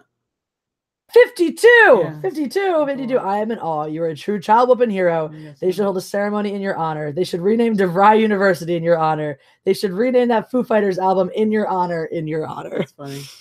All right. So apparently the internet thinks I'd be good at defending you against 5-year-olds. There you go. Thankfully. They're defending me against 5-year-olds? Well, isn't that like what that was? No, it's how many 5-year-olds could you take in a fight? Oh, okay.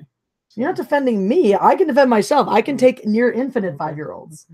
My result was near infinite. So I don't know about you guys. Y'all should take that quiz too and let me know how many 5-year-olds you could realistically beat up in a fight. Caitlin, if you want to snag that link, if you type in how many 5-year-olds can I fight, it's the BuzzFeed quiz. You'll find it pretty easily. So go ahead and drop. Yeah, the Endgame tickets went on sale today. You guys eat donuts? Yes. Who doesn't? Endgame better have the biggest and greatest Stanley cameo and tribute ever.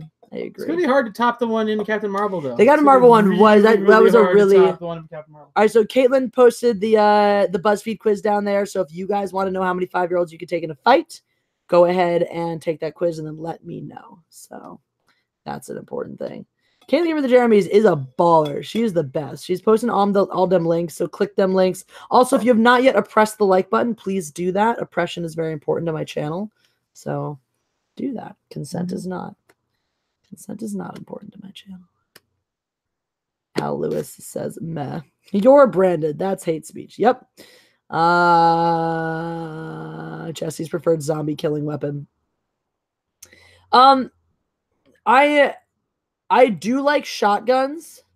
I think they do have they're useful and they're the right size and shape to be used as a melee weapon if you get close enough.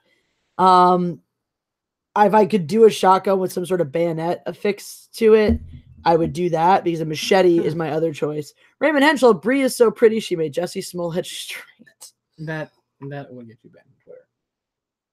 Probably. Fortunately, the YouTube chat is far more of a open place. Places where people can tell me that I should get gassed because I'm Jewish. Right. That's fun. That legit happened, in case you guys missed that. Crossbow. Crossbow is hard to wield on the move accurately. That's the thing. The thing about a shotgun, if you get close enough with buckshot, 49, good for you. That's not bad, Maverick the Cruel. That's not bad. 49 5-year-olds is respectable. Combat Knight or Wood Axe. Wood Axe over Combat Knife. Combat Knife, you just get a little too close. Favorite sword? I like Bastard Swords. Broadswords are great. Personally, I probably would have a hard time wielding one over a long period. I mean, I like sabers too. Like, I'd probably rock a cavalry saber against some zombos. That would be fun. Yeah. So, oh yeah, did you guys hear that? Apparently, Brie Larson totally loves that people are shipping Captain Marvel and Valkyrie. Weird. Shotgun. The thing with shotgun is when you get the right range with the buckshot, you get a nice spray. You don't have to worry about being accurate. I don't need to make sure I hit you in the head as long as I blow the entire top out of your body to shit. I don't know though. Like, ask Dick Cheney when he shot someone in the face, the person didn't even die. That's because they weren't using zombie killing rounds. Oh, I see. Okay. When you're using, I mean, I don't know what he was actually using. It probably wasn't a shotgun too. Or maybe it was a shotgun. It was a shotgun. It was birdshot. It was birdshot. Yeah. This is birdshot. That's I'm not just saying, like, you know, like, honestly, Cheney should have killed the guy. You know, like, if he was really Dick Cheney. You know what? I think Dick Cheney's been replaced with the lizard person, because if it was really Dick Cheney, he would have killed that guy. 21, anyway. 37, 21. That's okay. Birdshot is not that good at killing people, though. It's not designed to kill people. But Dick Cheney is so good at killing people, is the thing. What does that have to do with anything? Anyway, Birdshot will not kill you 99% of the time. Do you know things about hunting? I mean, And birdshot? Technically, yes. So birdshot, the thing when you kill a bird, right, if you want to say kill the bird and eat the bird, you need the bird to be intact, not exploded. Right. So you need to use a much gentler round because you need the bird to be alive. The bird not to be alive, the bird to be intact. You want it to be like in Back to the Future 3 when, like, Michael J. Fox's grandfather shot the vermin and they were eating it at the dinner table. Sure. Yeah. You don't want like, oh, look here. You don't want to use buckshot on a bird. You use buckshot on a person's face, they're probably going to be dead. That's true. Anyways, that's yes. So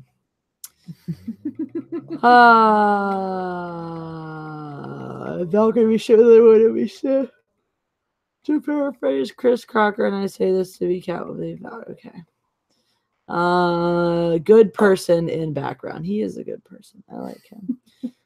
Slugs, hollow points are the best. Yes. No, definitely good for destroying heads. Definitely agree with you on that one. Hooray! Alrighty. What else is there to talk about aside from shooting people in the face and zombies? Oh, $5. Price is Right review. So my fighting style is MMA mixing with SOCP, utilizing firearms in a fight. What is SOCP? I'm not familiar with that. SOCP. What does that mean? Krav has things in common with MMA. SOCP. What are you drinking? Red wine. We're drinking Gnarly Head red wine.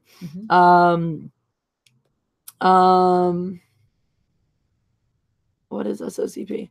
What is SOCP? Somebody tell me what SOCP According is. to the quiz, I can only fight 6 5-year-olds apparently, but I call. Oh, Caitlin, you can take way more than that. Way more than that.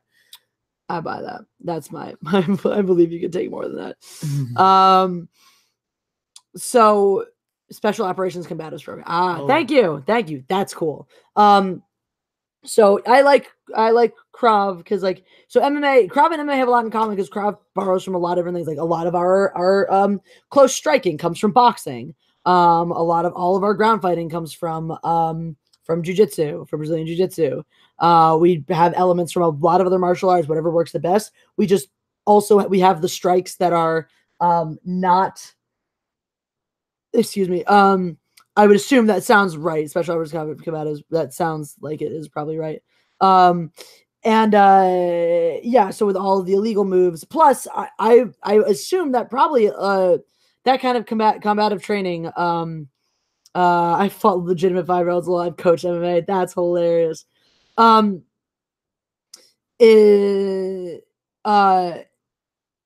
take on 31 5-year-olds, 4 years of judo and other hand-to-hand combat, and some weapons training. Well, some part of taking on the 5-year-olds is not necessarily your fitness and your training, but is also your willingness to do what it takes when dealing with 5-year-olds. Krav Maga existed long before Donald Trump's stupid slogan. So no, that's not what it stands for. It's an Israeli word. It's a Hebrew word. So F off, all of you. Anyway. No, yeah. So then we also, a big part of Krav is also there's weapons. What do you do if somebody has a gun and you do not? And this is used in the Israeli military. This is used in oh yes, endurance as well. That's very right, you guys. Angry Crow and Ginger Viking Jesus. Endurance is a huge part of how many 5-year-olds you can take. It's okay. No, John Charles, it's fine. It's just you weren't the first person to make it, and it's like, all right, let's not do this forever. Neither am I, John. Virtual fist bump. Whee! Invented by the ISF. You mean IDF? Israeli Defense Force? No, that's not correct though. What is MAGA? I don't remember what MAGA means. What is? I feel like I remember what it. I always forget what it means. Krav Maga meaning.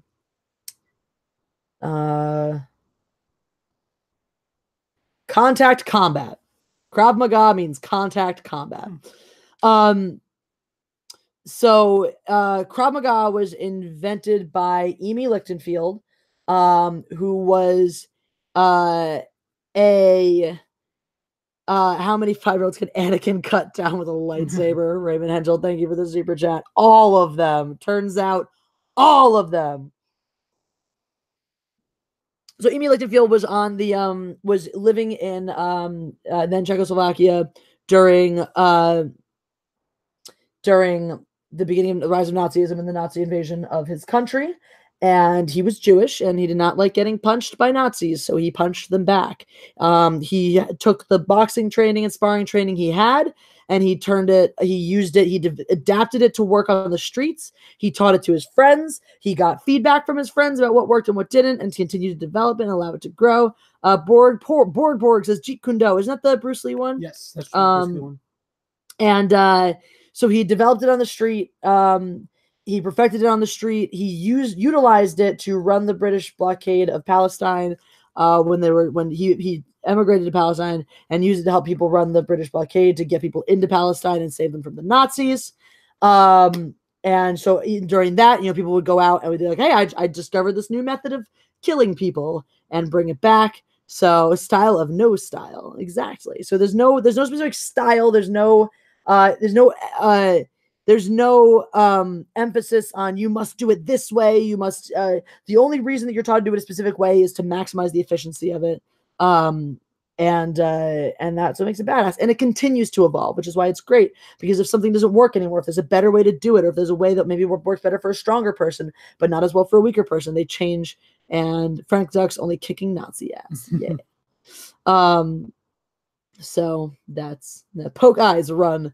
That is one of the many opportunities. But like eye gouging, that's like Krav is all about dirty. Someone's holding you and your hands can reach their face. You scratch the shit out of their eyes because they'll let you go. Jeet Kune Do is the way of the intercepting fist. That sounds fun. The Price Right review, SOCP is the idea of creating space between your opponent and then draw your weapon and shoot. Huh. My training is mostly Army MMA, but hybrid with SOCP. Cool. That's interesting. It sounds like something I would like, especially once I get a weapon. Yay.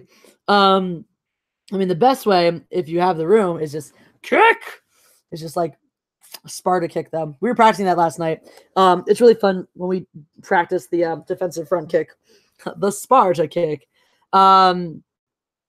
Is you just have someone walking at you with a pad coming at you like they would, and until you figure out your distance. When they get close enough, you just haul off and kick the shit out of them. So yeah. Spider-Man Into the Spider-Verse sequel idea. The Japanese Spider-Man should be a character, and Penny Parker should be the translator. Nice. Sweet, just unlocked my Shazam Super Suit for my Xbox avatar. Nice. Good for you. Good for you. More of a wish. Nice. Did they CGI smile on Captain Marvel at the latest Endgame trailer? No, she's capable. She actually demonstrates in Captain Marvel that she is capable of smiling organically. It just looks kind of difficult for her sometimes. You broke the quiz, Jesse. The quiz is broken. I retook it with the exact same answer. Now I can suddenly fight 31 5-year-olds. Bad quiz. All hail our God, our quiz. Thank you, not even my final form, Jeremy. And welcome. Yeah. How long have you been practicing Krav Maga? Almost 3 years now. Almost 3 years. I should be at level 3, but I had an injury which took out about half a year of training, and then I had an entire fall season of traveling, which took out another 3 months. So between that, I'm still level 2. I would have taken the test these past few months, but every weekend that the test was, I was busy or out of town. So I'm planning on taking the level 3 test in May. So they haven't turned off your account. They can still follow you. You just can't log on. Oh, you can still follow me. Hooray. So that's right. Go follow me. I'm really hoping that when my account finally gets reactivated, I go on and have like 1,000 more followers. That'll be dope. I'm really PO'd about this. It's just bullshit. It's total bullshit. Do you think of Superboy? What do you think of Superboy coming into season of Titans? I don't really follow Titans. Sorry. It's like Jedi lightsaber forms using the wielder's own weaknesses to bait their enemies in and then use the Jedi strength to their advantage. That's realistically how good fencing works. So there you go. That is how good fencing works. That's exactly what I do. That's how good most sports work. That's why Bill Belichick is one of the most successful NFL coach of all time, as much as I despise him. He does exactly that. Adapts his entire team's game plan to the teams he's playing, exploits their weaknesses, and uses his strengths where they match up well. Does your Krav gym serve soy lattes at the juice? My Krav gym doesn't have a juice bar. We way too hardcore for that. Also, hi Tony Clark. No, we don't got no juice bar. Yeah, F that. Just watch your stand-up show, Flappers. Oh, thank you. Thanks, Casey Mobley. That's really sweet. Why do you need Twitter? It's a good way for me to promote, to make sure to get more people coming onto the live streams, to connect with my fellow fandom menacers. But that's really the only reason. This is the only reasons. I don't like it for anything else, really. And I'm just gonna probably stop engaging with people now because this is some BS. If I ever get back on, fuck the Patriots, Ginger Viking Jesus. And I thought I liked you. Oh well. Actually, that's funny. Because it's dull, you twit. It will hurt more. Precisely. Oh, I just got all right. We'll make our own Twitter with blackjack and hookers. In fact, forget the Twitter. Just blackjack and hookers. I'm okay with that, Star Siege player. As long as we can have male hookers too. What do you all think of Spider-Man Far From Home? Stoked for it. Stoked. So what do you guys think? Does that happen? Is that pre-Infinity War? Or is it post-Infinity War? Or post-Endgame? I don't know. What do you guys think? What do you think? Probably post. Post-Endgame? Yeah. It's a big hint. Yes, Half Asian John Cusack is here with me, Painkiller Studios. You are right. Can I super chat with a prepaid Visa? Probably. I don't see why not. Yes, send stuff to my P.O. box like Severed Heads. Oh, thanks, Stevie Pruitt. I'm my favorite Eagles fan too. This is Mindless Darling. He's my severed head. I got him in the mail. It was really exciting. I would like more severed heads. Severed heads are good. I think Marvel is screwed. I'm not there yet. I don't really think Marvel is screwed yet. What do you think they will do with Anakin Vader? The next Star Wars will be Hayden again. I don't know that we're gonna get more Vader. I don't know. We'll see. My sister lives in Sherman Oaks. Cool. Does she watch my channel? I'll totally like meet her for coffee one day if she wants to. I don't know. Just be fun. Be cool. I like people who live in Sherman. Because if she's cool, then I could just use more friends who live in my neighborhood because I hate having to travel outside of my neighborhood to see people. Oh, you don't like my head, Kane Victus? Creepy. I love my head. He's delightful. The MCU needs more severed heads. I agree. I'll tell her to subscribe. You should. And I'll totally hang out with her. So one of the things I'm really excited about for Endgame is Thanos, because in case you guys don't know, I have a huge crush on Thanos. I have a massive crush on Thanos. I don't know. I have a villainy fetish. So I dig me some villain, and he is some tasty, tasty villain. Yes, Tony Clark, someone gave me a head. Someone gave me a head. Raymond Hedgehold says Marvel needs less white people. Said no one. Wait, except for all of the social justice warriors. So it needs more 90s heroes to get those there. I don't know. I just need some severed heads. You have a crush on Josh Brolin. I mean, Josh Brolin is fine. I have a crush on Thanos as a villain. The same way that Vincent D'Onofrio is a wonderful actor, but when he's Kingpin, I have a crush on him. He's totally looks like a bowling ball. There's nothing remotely physically attractive about him. I just have a crush on him because I'm attracted to villainy. That's why you know, Tom Hiddleston as Loki really, really does it to me. Interesting. I mean, you're crushing on Cable as well. Yeah, kind of actually. Like, kind of definitely crushing on Cable as well. I'm a straight dude, and I think Josh Brolin is. He is a handsome. He's got that very just blocky, like strong, masculine features. Not that I don't love half Asian John Cusack's. Beautiful, delightful, not weak, but somewhat softer features. D'Onofrio is awesome in Daredevil. I know. I hope they bring him back when they put it on the Disney streaming site. How do you feel about the Thanos meme? To which Thanos meme does you refer? We're talking about the Ant-Man Thanos meme. Let's bring that one The up. Thanos meme? Is that what The Thanos. As in Thanos. All these Ant-Man up Thanos' butt memes are pretty funny. I'm not gonna lie. Is that what you mean by the Yeah. Thanos? Okay, that's fair. They are pretty funny. And it makes sense is the other thing, you know. It really, really physics. It's physics.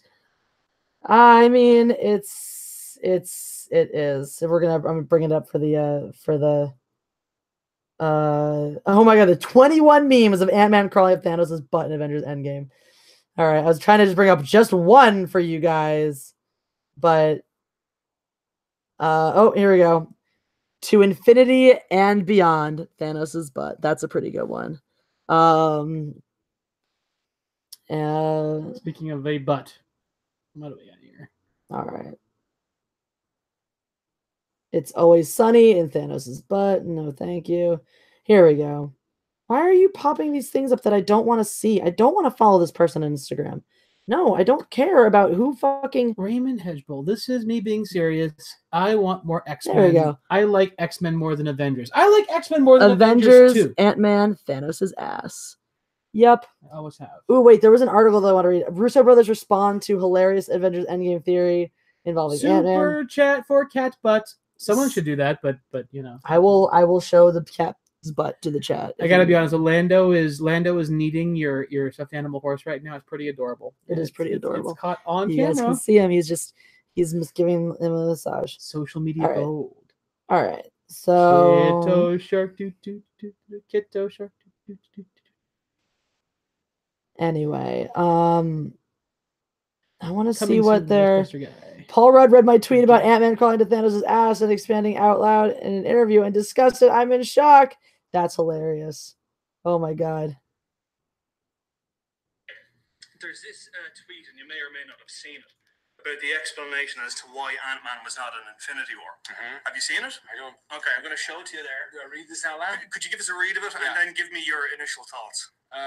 Marvel saw the post about how Ant-Man could defeat Thanos by crawling into his ass and instantly growing in size, and that's why they didn't put him in the movie. Send tweet. Any thoughts? I mean, do you think that when you're a credited screenwriter on this, is that why Ant-Man was not in Infinity War? Is that why you were in this? Any thoughts? Right, and then grow real big. It would work, wouldn't it? I don't know. I think he can grow 65 feet. It's true, but I 65 almost feet. think it's a question for Thanos, right? Josh Brolin? Yeah. Or the character, because if there's one thing we learned from Infinity War is that Thanos could take a lot of punishment, Right? and so, you know, Yeah. now my mind is racing. Now the With a probability Infinity Gauntlet and right? I mean, yeah, you gotta wonder, like, you do. Yeah, it's an interesting it's an interesting tweet, and well, who knows? I don't know. I don't even think that made it into any of the drafts. I mean, you're a screenwriter. I mean, surely you got to think of the logic of the story and the plot. I mean, Yeah, that would have in you story conferences. you do have to think about the rating. Sure. Oh, Josh Brolin's response video. All right, let's see if I can find that. Let's see if I can get Josh. Oh, Kito's just gonna go slap here. Let's see if I can find Josh Brolin's response.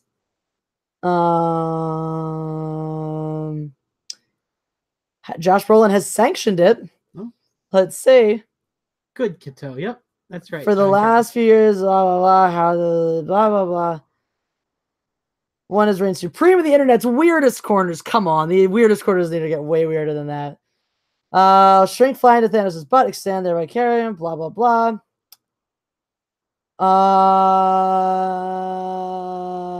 On Friday, the actor posted a video of himself sitting on a toilet and straining to, the tension around what Endgame is going to bring. He wrote the caption, "I can feel it, as you can see. Can you?" Thanos marketing push, flush Ant-Man. So there you go. That was Josh Brolin's response. That's the sound of Josh Brolin trying to shit out Ant-Man.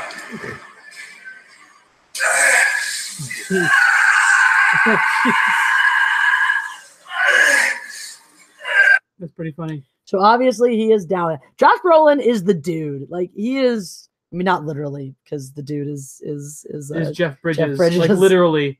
A friend of mine had to deliver a package to Jeff Bridges' house. He knocked on the door and said Jeff Bridges showed up in a bathrobe with a white Russian in his hand and behaved exactly like the dude. No way. Yeah. That's amazing. Yeah, oh my God. He's actually the dude. That's so great. He probably also does that just for kicks.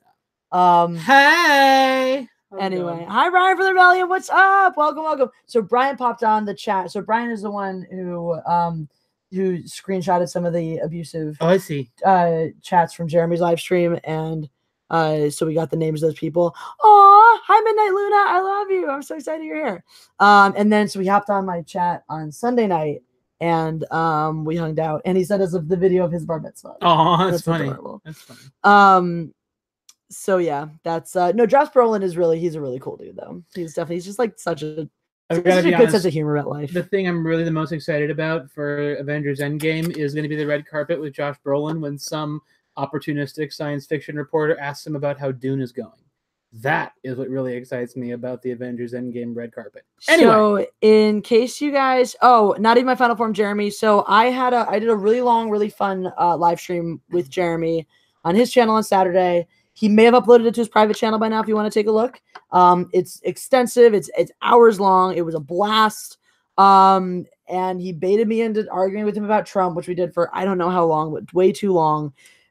So of course, while that was happening, I had everyone in the chat being like, "Jesse sucks," and like people just hating on me because I don't like Donald Trump, because apparently it's totally acceptable to tell me that I'm an awful person for that. And then so I gained a bunch of haters from that. So then later on in the chat, when we were talking about my being Jewish and talking about things like that, a bunch of people just wrote some really fucked up shit like gas Jesse Milestone and gas all the Jews. So we did not spend 2 hours talking just about Trump. That can't be how long it was. Anyway, because the stream itself was only about 3 hours long. So Yeah, so there was some really abusive shit there, and Brian got some screenshots so that we got the names of some of the people who were saying this so that Jeremy could ban them from the channel, and it was messed up. Anyway, that's all. Just for some reason, people still think it's cool to hate the Jews. So, yeah, it kind of... I defended Jesse and became a new subscriber. Thank you, Sean Rosas. It's great to have you here, and I appreciate that. And I appreciate the overwhelming minority of you who were in my corner. So thank you. Now you got some subs. I'm a Trump supporter. So thank you, Kane Victus. No, there was some support as well. There was a lot of really abusive shit. But there was some really nice support as well. I did get a bunch of new supporters there. I did get a lot of people telling me that they disagree with me, but they respected me as well, which was really nice. Good night, Matthew Welch. Thank you for joining us. Good night. You can't be an SJW or NPC when the SJWs and NPCs themselves despise you, right? Very true, John Charles. Very, very true. Nutty My Final Form Jeremy says, I stand with the God Empress. Thank you, Nutty My Final Form Jeremy. So it's been a rough weekend because that happened, and then so those comments got posted, and I retweeted them and basically, called out and condemned anti-Semitism. And as a result of that, some asshole decided to tell me that I am a hypocrite and an ableist and a Holocaust denier because I didn't, in condemning anti-Semitism, I didn't bother to also condemn the fact that the Nazis killed cripples as well. And that guy reported me repeatedly and got me booted off Twitter. I appealed because he reported tweets that are not even remotely abusive or hateful. And now Twitter has me in glitch mode. And so it's presumably not appealing my tweets, not seeing my appeal, and has me kicked off the site. So anti-Semitism wins. Hooray, basically. So, yep. If Jessie sucked, she would have pulled a Chris Evans and dumped Jeremy as a friend and left the streaming channel. Damn straight. And I didn't do that because Jeremy's opinions may be dumb, but obviously a space Nazi.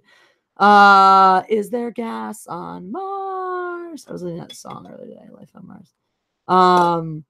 Anyway, so that was some BS. Going to any Star Wars parties besides Celebration. May the 4th is coming. Maybe I should have us. Oh, I'll be in I'm gonna be in Seattle on May the 4th, I think. So I don't know if I'll actually get to do anything about it. Trump supporter here, and there was a lot of nasty remarks towards you going on there. I wish there were more mods than thank you, Strider Man. I do as well. And that's like, don't get me wrong. Obviously, Jeremy's a very, very close personal friend. I have no issue with people who support Trump. I'll fight you about it if you want to, if you make me. Because in case you guys don't remember, I didn't want to have that argument. I did not want to have that argument. Jeremy dragged me into it. Going to a wedding on May 4th. You should go in Star Wars cosplay just for shits and giggles. Thank you, Mega Jetty One. Mega Jetty One. No. That's false, actually. Your second part of that. So Mega Jenny One says, I don't talk bad about Jewish folk because I feel for them being persecuted, but also I can't deny they mostly control Hollywood and set it down its overly political path. Half false. The Jews control Hollywood. That is fact. The Jews don't control the creative part of Hollywood. The Jews control the money. The Jews. I think that's an overgeneralization. The Jews control Hollywood. That is not true. My people 100% control Hollywood. That is not true. That is not true. I would actually say the Chinese actually have a bigger financial stake in Hollywood receipts. I'm talking about the fact. Yeah. I'm not talking about the Jewish populace as a whole controls the Hollywood narrative. Right. That's not what I'm talking about. I mean, literally, you're saying that there's an outsized percentage of people who are agents. Can I finish saying what I'm saying? Well, okay, go ahead. Do you want to sit here and mansplain to me on my own goddamn channel, or do you want to listen to me tell you what I'm saying? Do you want to tell me what I'm saying, or do you want me to tell you what I'm saying? Okay, tell me what you're saying. All right. Tell me what you're saying. What I'm saying. Go ahead. What I'm saying. No, I'm just going to finish my thought that you interrupted. Yeah. What I'm saying is that there is a very large percentage of the very high-powered people in Hollywood, including a lot of executive producers, some directors, and a lot of the agencies are Jewish, are run by Jews. People. Yeah, I think it's a broad generalization though, and unfair to say that the Jews run Hollywood. And I think it's also a trope that does play into a lot of white nationalism in general to say that. This I disagree with. I disagree with. As a Jewish person, this I disagree with. No, when you say the Jews control the banks, yes, that's a harmful generalization. When you say the Jews control the media, that's a harmful generalization. When you say the Jews control Hollywood, that's just a fact. That is honestly, the Jews have been in charge of Hollywood for a long ass time.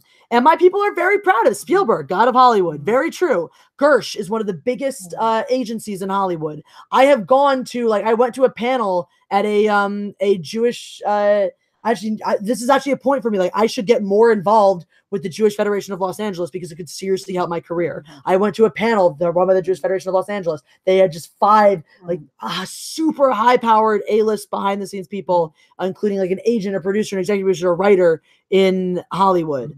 They have controlled that for a very, very long time, and for the most part, well.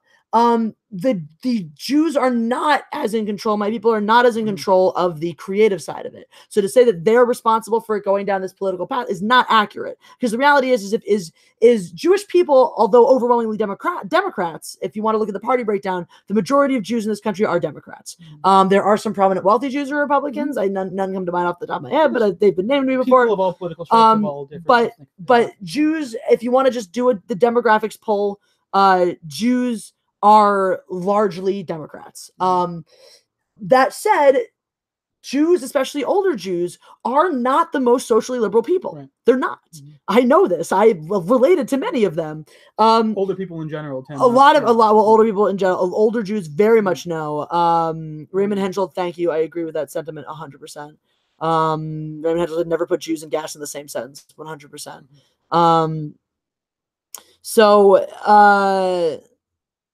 All right, John Charles, you're just being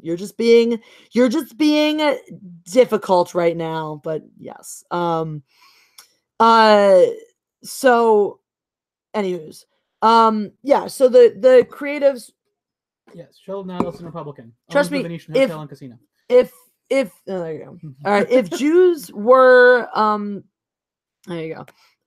If Jews were, I mean, Ben Shapiro is not like super rich or anything. Ben Shapiro is a Republican. Anyway, go on. What? Yeah, no, you go. You were saying he's rich. He's not like Goldman Sachs. Oh, no, he's not Adelson rich. No, he's not Adelson. No. He's not one of these like super high. But yeah, I know he's certainly a wealthy Jewish Republican. In Los Angeles, he's upper middle class. Yeah, right. Sure. Older people are more conservative. Very true, Minette Luna. Older Jews, especially, because the thing is that older Jews grew up in a time. I mean, there are a lot of Jews today still who were alive when World War II happened. Who were alive in a time in America, even when you had to fight much harder to get anywhere as a Jewish person. So the same way that a lot of other protected classes today feel like I care about myself and my rights and F the rest of you guys. Good morning, Blood the Dark Reaper. Where are you hailing from that it is morning where you are? Facts don't care about your fifi, says Caitlin Caper of the Jeremy's. Very true. I am young, Jewish, and uber conservative. F the rules. There you go, Brian from the Rebellion. It takes all kinds. But that's the whole thing is like, so growing up in that, the older part of the older Jewish generation has that same mentality of like, I'm looking out for my people. I'll fuck the rest of you guys. And the thing is because of the fact that progressivism, you must drink to the gods. Thank you, Ginger Viking Jesus. We've been needing a super chat. I've been needing a drink. Because progressivism has adopted unilaterally pro-Palestine as one of its core tenets, Jews are not into progressivism in that regard, in that respect, in that type of progressivism, because that version of progressivism right now, progressivism, part of its platform says pro-Palestine, says fuck Israel, pro-Palestine, and a lot of Jews are not really down with that perspective. So there you go. I still haven't brought Endgame to me neither, and I'm worried about getting seats. I'm going to do it as soon as the stream is done. Thanks for the clarification. I don't follow in-depth Hollywood or politics for a reason. There you go, Maggie Jetty. Well, it was a good point to bring up, and it led us on a fun topic. So there you go. There you go. Ginger Viking Jesus turns $5 into mead. I do have mead, but I keep saving it because I'm supposed to drink it with Kelly at some point. But I haven't hung out with Ellie in a while, and I miss her. So you aren't a big fan of Rep Ilhan Omar? Nope. Not a big fan of people who go running their mouth about, who go using classic anti-Semitic tropes to make their points about Israel. Yeah, you can disagree with the U.S.'s policy regarding Israel all you want. That's fine. And to our honored dead, Ginger Viking Jesus, to our honored dead. But don't go invoking classic anti-Semitism to make your argument. And that's another reason why I'm not a big fan of of Ocasio-Cortez, because when Ilhan Omar was under fire for saying those anti-Semitic comments, she came out and said, I stand with Ilhan Omar, and nothing she said was bad or anti-Semitic, and she shouldn't have to apologize. So that's fucked up, in my opinion. When you're like the poster child of, you need to apologize for everything because everything is offensive, to sit there and be like, that's not offensive, fuck you. Yeah, really? Sean Rosa says your man never made his point. His point, I don't know that he had a point. Maybe he did, he can make it. You then I agree thought with me. So I you thought made his my point for me. what? Which is good. You made my point for me when you went off about it being about the bankers saying that all the bankers being Jewish. Yes. Yeah. So no, the point I'm making is broad generalizations.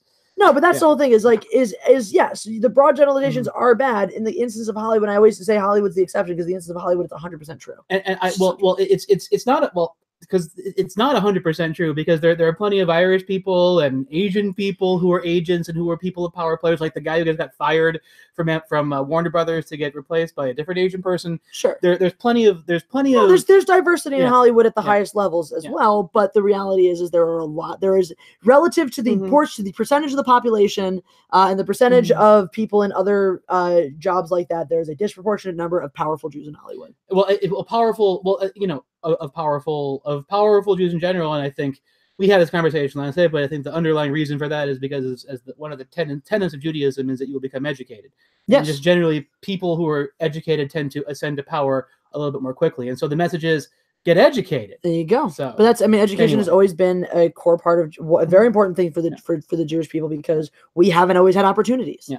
We haven't always had the same opportunities to have the things other people had. And so by being smart, you could subvert that in some ways. And that's always the thing. Like, people try to sit there and be like, oh, Jews being good with money, being like, that's some sort of, like, oh, well, the Jews are all rich and stuff, as if like you're going to hold that against us. You know why Jews are good at money? Jews are good at money because for many, many, many, many years, Renaissance period and pre that, etc., the only job Jews were allowed to have was money lending. That was a Jewish job. That's why it was called, in like Maber and things like that, the term Shylocking. That comes from, of course, the Shakespearean play, the Merchant of Venice, where my name comes from. Also, actually, that was the first use of the name Jessica. Yep, Jessica. My Shakespeare not just invented from my name. Okay. So, can you please bring up any proof of one single quote of what Rep Omar actually said instead of, yeah, sure, let's do it. I think she also went on to say that she wasn't fully educated on the issue and things like that. But politicians be politicians. Ignorance is not an excuse. But ignorance brought into the light can become a more powerful. When I advocate was in the long term. 8 years old, so one of my classmates told me to say the N-word. I didn't know what it was. I said it, and I got in a ton of trouble. Right. The fact that I didn't know what it meant didn't have anything to do with the way people responded to me, with the way the adults in the room responded to me. Right. And I wanted to make sure that was unacceptable as well. I'm sure, at least in that.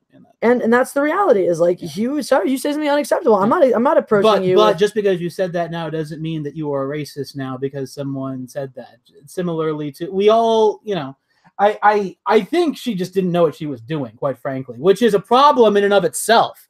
Anyway, I'm gonna grab some more wine. You need anything else? I'm good.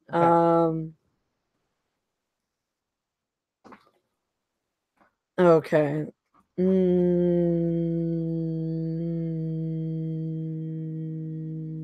Okay. Why is it so problematic? Okay, here, Forward Avengers editor, don't quote tweeted or as Benjamin, so you would love to know things like American policies before this. Okay, so what's the first one? Give me the first one. She tweeted. Okay, so the first comment, so in 2012, this is her first anti-Semitic comment that she tweeted, was Israel had hypnotized the world. And that doesn't seem like a big deal, well, it seems like that's somewhat the truth. Whatchamacallit?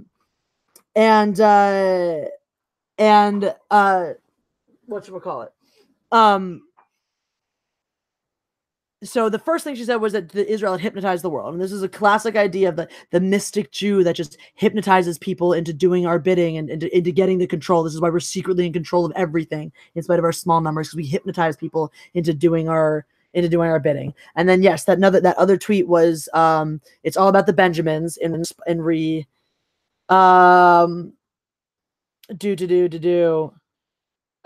how much time U.S. political leaders spend on defending a foreign nation, even if it means attacking free speech rights of Americans. And she, quote, retweeted that, writing, "It's all about the Benjamins," essentially implying that Jewish people have bought off these political leaders to be pro-Israel. That's the statement is being anti-Israel is not being anti-Semitic, or agree or disagree. Colt R says, "All hail Jesse, our queen." That's a tough one. I don't think you can be. So I'll actually want to get to that next. I want to finish this. So, all about the Benjamins. So once again, that's another Jews with our money are buying people off because of all of our dollar bills. So repeating anti-Semitic trope. So that is a classic anti-Semitic trope that Jews influence governments through money. And this idea of the Jewish money, and even with AIPAC, I mean, that's even it becomes a difficult thing, because like AIPAC obviously is a pro-Israel lobbyist group that does have money and uses money as its influence, but at the same time, it's the way you're saying it. If that's what you mean, you need to be specific. Yes, you can criticize AIPAC without being anti-Semitic, blah, blah, blah, blah, blah. There was another thing she said. I can't find it here. There was another thing she said where she within these I don't have the exact quote, but another thing she said was basically that people who that this loyalty to being pro-Israel, this obsessive being pro-Israel, basically means that you're giving your loyalty to a foreign power over America. And that is one more anti-Semitic trope. So we have the hypnotizing Jews, we have the Jews buying off government influence with their money, and the final one is, of course, Jews don't really belong to your country because they always have a higher loyalty to Israel or to each other. And this has been, even before Israel existed, is a reason why Jewish people were denied citizenship at points in history, why they've been persecuted at points in history, why they've been driven out of their nations at points in history. Will Cypher's digging the Ghostbusters shirt. Dope. So yeah, and ignorance is not an excuse. Ignorance is not an excuse. They don't let us use ignorance as an excuse. We don't let them use ignorance as an excuse. Anyway, so can you be anti-Israel without being anti-Semitic? If you're anti-Israel, no. I don't think you can be. Okay, can I ask a critical question here, though? Aside from white nationalists and fundamentalist Muslims, who is actually anti-Israel? People, no, leftist progressives. Who's no. People I went to college with. They want to abolish Israel. They believe that Palestine has the right to the nation over Israel. That it should be Palestine and Israel doesn't have a claim to it. Okay. Yes, that is a social justice warrior perspective. This is something I encountered repeatedly in college. Okay. Does anybody in the comment section please, is anyone in the comment section one of those people who's a progressive, who's anti-Israel? No, because those idiots don't follow my channel. It's a wide audience. You never know. All right, is anyone in the channel anti-Israel? Yeah, let me know. Anyone in the chat? I'm just saying, aside from white nationalists and fundamentalist Muslims, I've seen that rhetoric on the internet. I've not seen any rhetoric of some And by the way, I'm defining anti-Israel as you think Israel should not exist as a country. Yeah, that's anti-Israel, right? So, let's talk about that. Joker trailer dropped. Ooh, I wanted to check that out at some point. Yes, Katie Vinegary, it is complicated. It's very complicated.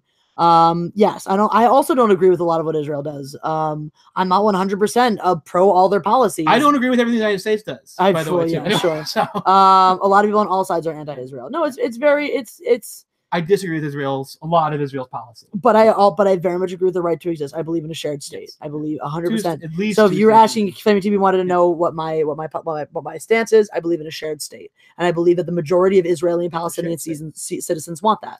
So you're for one country. You want Palestinians and Jews to both be considered Israeli citizens and contribute to the democracy in Israel. I'm also down for the down for the concept of having sections of Israel specifically that are Palestinian. Okay. I'm down for the idea that that there can be parts of Israel that are Palestinian controlled, and that the Palestinians have the right to have a government of their own in those sections, and to make policies that are good for them, and to bring those policies to the table when discussing Israeli policy overall. I think if you can have something like that, that's ideal. I mean, ideally you just one Israel, everyone lives there happily together. I think it's more realistic to say these parts are Palestine, these parts are Israel, and to have a coalition government that involves both to make decisions about the entire nation as a whole, because it doesn't really make sense to break up the economy and things like that. Right.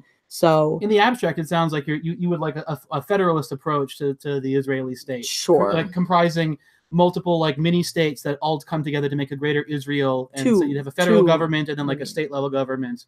Two states.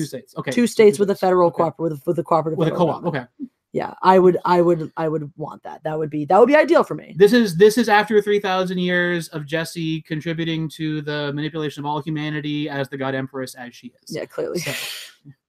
So yeah, but no, there are people that's like being pro-Palestine. That's what that means. If you are pro-Palestine, you believe that Palestine has the right, that the Palestinians have the right to that land and not the Israelis. That the nation should be called Palestine. It should be controlled by the Palestinians, and the Israelis can either learn to live with that or GTFO. That's what being pro-Palestine means. So people don't go around being like, I'm anti-Israel, but there are tons of people who are pro-Palestine. There are lots and lots of people who are pro-Palestine, which basically means anti-Israel.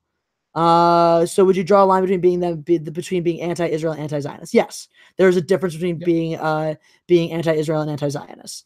So you can go for 3,000 years. Why, thank you, Al Lewis. Why, thank you very much. It's Israel's government it's the problem, just as our political system that's the problem. Yes, Marshall, I agree 100%. Is never the public country. Yes, we didn't vote to unite. Yeah, well, exactly. And this is the thing. This is the problem with Israel has a multi-party system, and I forget all the names of the parties, but Netanyahu's party essentially is the one major unified, not crazy conservative party. The other ones, there are some other conservative, but they're more like the crazy ones that don't get voted for because the ones that killed Rabin. Presumably. I'd have to brush on my history a little bit, and there are a lot of different, more progressive, more liberal parties that have a lot of very different, varying levels of liberalism and varying levels of policy, and they end up dividing the center and the left, which means that the right gets a more and the thing is, Israel's right. It's really interesting when you look at other countries. Israel is one of the few examples where their right is as extreme or more extreme than ours. Right. Most other nations, if you look at most of the European nations and things like that, they don't have a right like we have in this country. Our right, and they don't have other countries don't have a Christian right. The thing about Israel is because Israel's a religious nation, it's a Jewish nation. Their conservative right is also very Orthodox Jewish right. And when you bring in orthodoxy in any religion, it just gets bad. It gets bad. It gets holier than thou. I have a God-given right to do things, and that's and that's an issue. That's definitely an issue. That's an issue. I have an issue with the Christian right in this country as well. I gotta say the hearing you talk about Israeli politics, it makes me very, very thankful that we don't live in a parliamentary system where we have a factionalized government where a party that controls maybe 10% of the votes is allowed to be the ruling party in this country.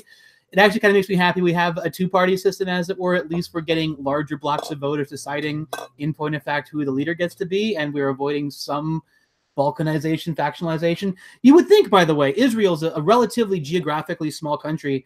You would think they would be better. Size New Jersey. They would be better set up to have something stronger than a parliament. Well, I don't know. Maybe less factional than a parliamentary system. Anyway, I'm saying our democracy is flawed. I think the Israeli democracy is also flawed. Anyway. But look at the country that established Israel. Mm-hmm. Which countries? Us and Great Britain. Great Britain was the number one country. What system do they have? Parliamentary system. Yeah, exactly. They say the argument it provides greater flexibility, and in point of fact, if Netanyahu was suddenly to be indicted of some crimes, that happened. They could theoretically call an election and remove him, but we don't see that happen. Theresa May, by the way, they should remove her. Parliamentary flexible system. Didn't she say she's going to resign if Brexit went through, if they went with her plan, she would resign. But that didn't happen because she's weak. Why aren't more Jews conservative? Because classically in this country, the conservative party has been dominated by Christians. So that's actually, what's funny? There was an op-ed in the LA Times this morning that appeared that did a study, which I was surprised about because it has been my general sense of the zeitgeist over the past 10 years. The Jewish community is still liberal, but my sense of the zeitgeist is that it was moving more farther and farther, not farther and farther, but moving more towards the right. I'd say the Jewish party's the Jewish people are fairly central. If you want to go over, according to this polling information, over the course of the last 10 years, there's been a shift in the Jewish community, actually 8% more liberal, which surprised me because that had not been my sense. But anyway, check it out, LA Times op-ed this morning if you want to read it. Anywho's, this is funny because I usually, whenever I talk politics, get super hate. Apparently, people like my opinions on Israel and Judaism. So there you go. Because you're smart. I say smart things about other things. Everyone tells me smart. I'm stupid. I'm not. I don't say that word. That word is a bad word. Progressive. I'm a real progressive. Exactly, I believe in progress. We're reclaiming the word progress. There you go. I'm a progressive in the sense of the word that I want progress. Exactly. Anyway, which means left and the right working together. Anyway. Damn fucking straight. And I want to really get into talking about more and more of this on my channel about the way we need as people to conduct ourselves in the face of opposition, in the face of adversity. Because honestly, how do you classify the right-wing pundits that bash on people that disagree with Israel and specifically Gaza as anti-Semitic? How do you classify the right one? I don't have a classification for them, but I don't agree with it. If you are, the Gaza Strip is incredibly, it's incredibly radical centrist. That's what I say. I say I believe in aggressive centrism. Aggressive centrism. All right. Good night, Michael Lee. But anyway, the Great Orange one. That's unacceptable. You're getting timed out. If you want to continue with saying stupid shit like that, you'll get blocked. I don't believe, you guys know me, I don't really believe in censorship at all. But too late. I put you in a timeout. Brian just straight hit you. So that's Brian's feelings. I trust my mods, so screw you. Yeah, we don't do that stuff. I'm a mechanical progressive. Hail mechanical overlords. Somebody decided to say something fucked up. So that's fine. As a pagan dude and not big a churchgoer, someone would stick her finger in my face and told me you're going to hell when I lived in Texas. That sounds unsurprising. I'm surprised it didn't happen to you every single day. In Texas, no less. Yeah, no, for me, religion is about culture and tradition. I don't care if you don't. I had a pentacle hanging around my neck. Dude, people asked me if I worship Satan all the time in high school, and I had the best response. They'd be like, "Do you worship the devil?" And I'd look at them and be like, "Why would I worship my own husband?" Yeah, that's don't be jealous, sweetheart. It's okay. I was gonna say, by the way, I just want to tell you, I wanted to get this off my chest for your fans. They are rebooting the movie The Craft, which you have never seen. I know. But I'm really pissed at your agent, Tiana, if you're watching, by the way. Get her an audition for The Craft. She'd be amazing in The Craft reboot. Just saying. You know what Tiana did do? What's that? She got me an interview with Voyage LA, which is like an online LA publication that features local businesses and artists. That's pretty exciting. Yeah, awesome. So I'm going to have that. Maybe I'll be able to tweet about it when it comes out. Audience, yo. Religious dogma is and has always been dangerous. I agree, Will Cypher. I don't agree with religion as a method of determining how you interact with other people and policy in the world, as beyond the basic doctrines of Christianity and Judaism. Most religions, which is like be a peaceful, good person. Yeah, this is my boyfriend. I don't know if apparently some people didn't. Apparently, not even my final form Jeremy didn't realize this. Yes, half Asian John Cusack / I'm sorry, Midnight Luna. I'll see it. I'll watch it. I swear. Half Asian John Cusack / Tiki Tony is my boyfriend. In case you didn't know. So yeah. Yes, Firuza Balk. Return to Oz. That's the one. Brian from the Rebellion says, "Hi, boyfriend. Hello. I believe in the Greek gods and the Jewish God. Amen, Brian from the Rebellion. I have my own weird beliefs that stem from a theocracy that I created, and." Yeah, no, isn't it true though? Like totally, you have Asian young kids. Thank you, Sean Roses. I think you're a beautiful couple too. We'll drink to that because that was sweet. Now to open up the other bottle. Here, have some more chocolate. Oh, okay. I guess we're opening up the other bottle. Oh, pardon me. How'd y'all meet? It's a good story. We met. Hello, awesome girl's boyfriend, says Martial Law. Plus the boyfriend comes wine. I know he brings the wine and the chocolate. This guy's my hero. Also 88-cent blackberries. There's 3 more in the fridge. Oh, wait, 3 more packages of blackberries? 88 cents. I have all the blackberries. You can't eat them all at once, otherwise you'll poop seeds. No, I know. I didn't. I noticed I only Bottle number. That's bottle number 2. I had 1 glass of the coconut shard beforehand. John Cusack, where have you been since Con Air? Dude, he did Love and Mercy. Love and Mercy. He played Brian Wilson. He was, I believe, a Muscle of Dogs was after Con Air. 1408, which was great actually. Gross Point Blank. Gross Point Blank was before Con Air. Was it before Con Air? Yeah, I'm pretty sure. Let's find out. Let's go to John Cusack chronology. John Cusack.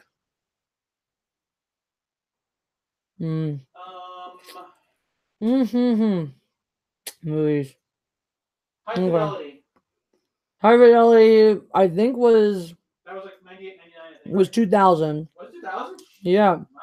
Wow. Gross Point Blank and Con Air were both 1997. Okay. Wait, he was in Hot Tub Time Machine? Yes, he was in Hot Tub Time Machine. I've He was the never, main character in Hot Tub Time. I've never seen this movie. Okay. I swear, every single day I find out new people who were in Hot Tub Time Machine, and I wonder why I've never seen it. Hot Tub Time Machine is a great film. I understand It's this. a great film. Anyway. I understand the sequel was also excellent. Yeah, 1408 was creepy as fuck. What? There was another. Okay. He was in a movie called Cell, which was another movie based on a Stephen King novel, with John Cusack and Samuel L. Jackson that came out in 2016 that I just missed completely. Just gonna have to watch that. Totally forgot he was in Being John Malkovich, but I blocked most of that movie from my mind. Malkovich. He was in a movie called Dragon Blade in 2015. He was in Frozen Ground in 2013. In The Raven in 2012. Oh, yeah, he played Edgar Allan Poe, right? I guess so. That seems like a good role for him. I didn't watch it. Yeah, he's been in shit. Yeah, Muscle of Dogs was He works. He's working. Oh, I always forget that he's what's his face? Dimitri, his name voice in Anastasia, which is why Dimitri's adorable. I love him. Love and Mercury, didn't see that. Paperboy, didn't Love see and that. Mercy. Love and Mercy. I can read. Yeah. War Inc. Didn't see that.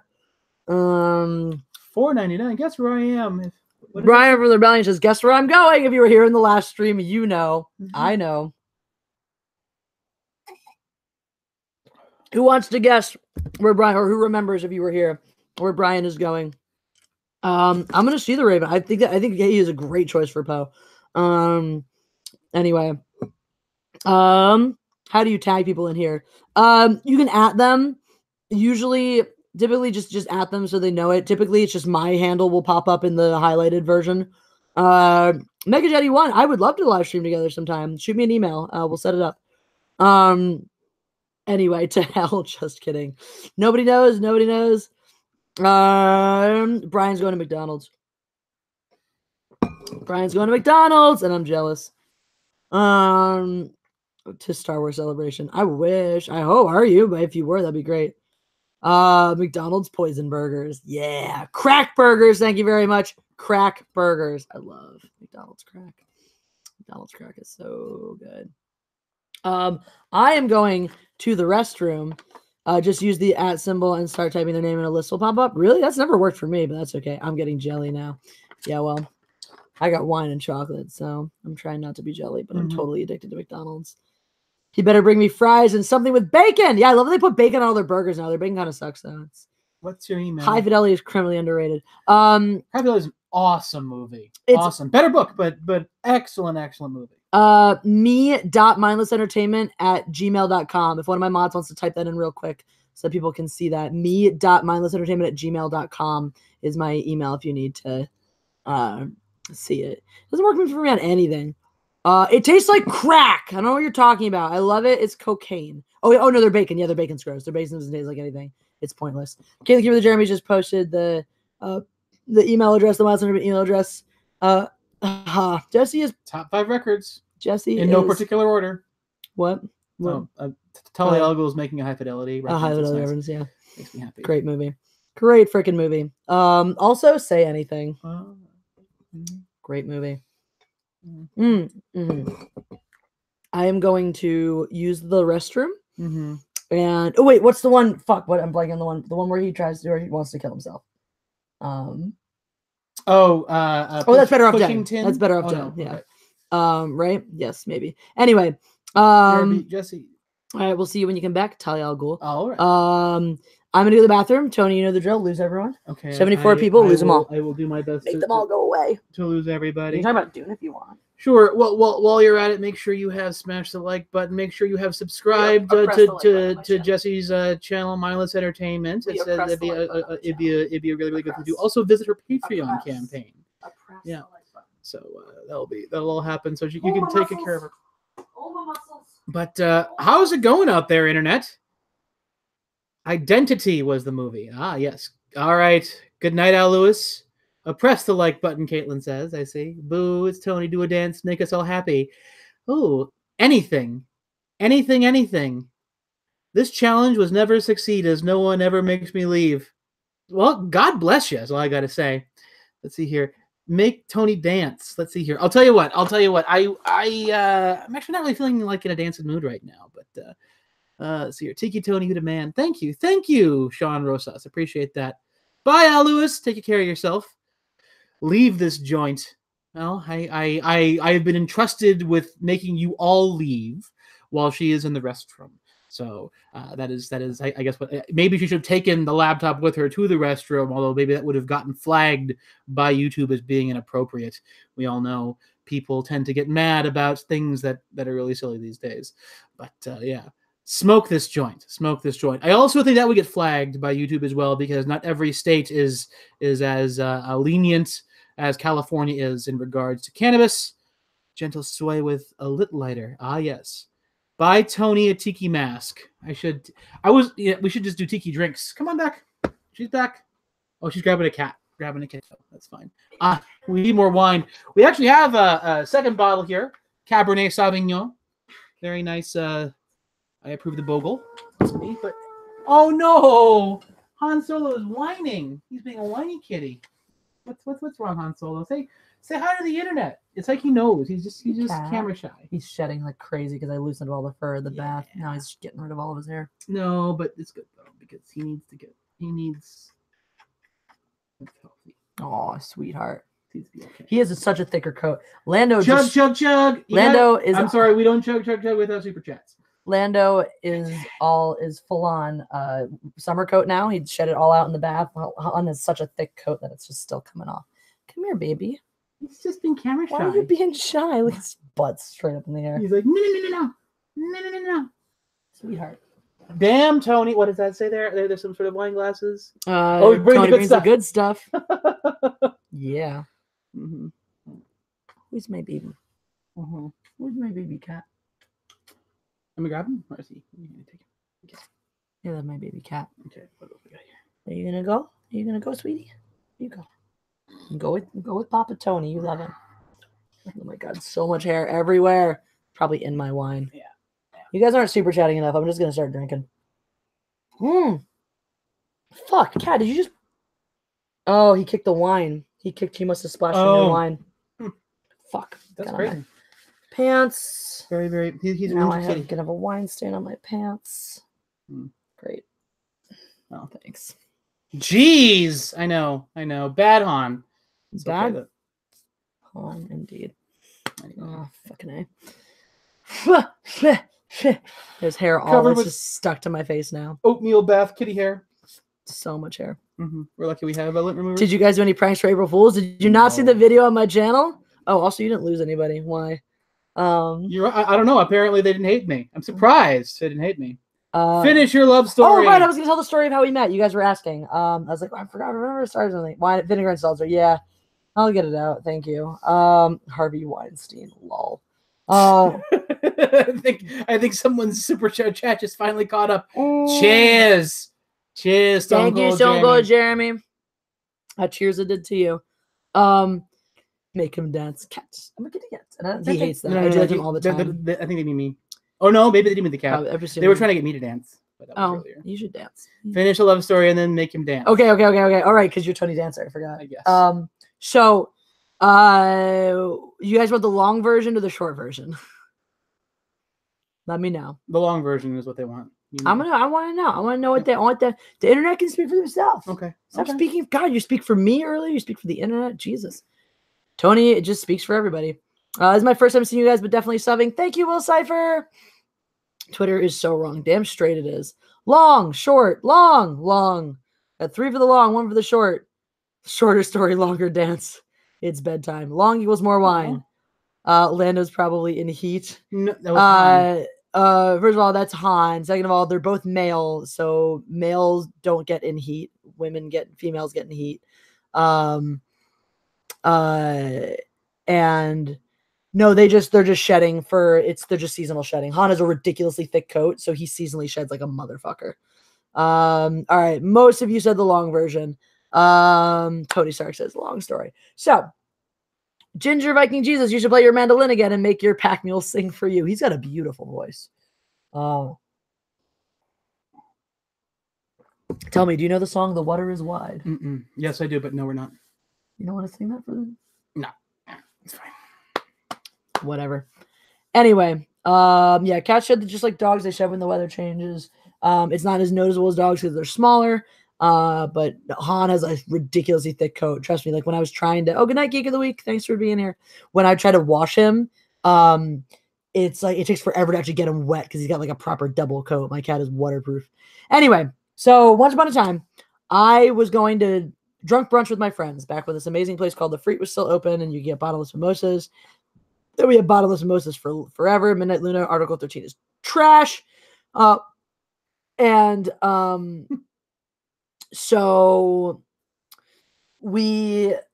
I got very drunk with them, and then we were walking around, and they're like, "Let's go shopping," and I was like, "Okay." Like, let's go to Urban Outfitters, and I was like, "This will be fine because nothing over here ever fits me. It's too expensive anyway." But it was the outlet store, so like 3 dresses fit me, and they're all like $20, so I bought them, including this really pretty blue dress. To cure allergies, eat a cat. True story. Please don't eat the cat. I do joke about eating my kitten because he's so cute. I just want to eat his guts. I have cute aggression towards Lando. So I have the pretty blue dress, and I'm really drunk still, but my friends go away, and I go home, and I'm like, I'm feeling sociable. What should I do? So I decide that now is the time I should try online dating. So I go to the website where I know I'm going to find the one for me. I went to farmersonly.com, and the website was down. The website was down. And so I was like, I will be alone forever. So then I watched about a zillion episodes of Gilmore Girls. And then the drunk was swearing off. And I was like, I don't want to waste the rest of this day. The night is still young. I should go do something with my life. Good night, Mega Jetty One. Definitely email me. That'll be cool. I should do something with my life. So I have this pretty blue dress. So I put on my new pretty blue dress. And I went walking around the town. And I was singing. I was just singing as I was walking around the streets. And I was like, I should go to that bar near me. It's like half a mile from my house where they do karaoke all of the nights of the week. So I went and I walked in, and this beautiful boy was hosting karaoke. And I went up and I looked at him. I was like, "You pretty." And he was like, "You're probably gay." And then I sang, and there was like a dead night there because it was the weekend after St. Patty's was on Friday. So everyone was still just like totally effed out. And so I sang a bunch of songs. We flirted a bunch. And then he offered me a ride home. And then I was like, "You want to come up?" And he was like, "Thank you." And then he came up. And I was like, "This is my cats, Han and Lando." And then he was like, "I'm in love with this person." The end. That's how it worked. Karaoke, the bringer of couples together since forever. I love Karaoke and your cats. Karaoke is great. And cats seal the deal. Karaoke was the opener. Cats were the closer. So, yeah, it's pretty good. That's the story. You two are definitely meant to be. I think so. I like this one. This one's good. Thanks, Sean. Appreciate that. Yeah. And then bow chicka bow. The rest I'll leave up to your imagination. Is that strange? Haven't you ever seen a beautifully cooked steak? I love steak. I wish the Pacific Dining Car was in Sherman Oaks and across the street because we can get steak right now. We should go back there. Yeah, we could go right now. We could go right now. We could. We actually 24 hours. could. We could go It right is now. 24 hours. But yeah. I would like to get an excellent steak from that establishment again. Mm-hmm. Be fair, if I met a girl at karaoke and she invited me up to meet her cats, I'd be in love with her. Tony's a super lucky guy. Aw, well, yes. I'm a lucky gal too. We will be good to each other, Midnight Luna. We will be. That was beautiful. I'm glad you think so. Thanks for asking. She's not. Stake is life. I agree. Thank God you're not gay. Ha! Well, that's Thank how God you're not gay. Okay. Tony feels that way.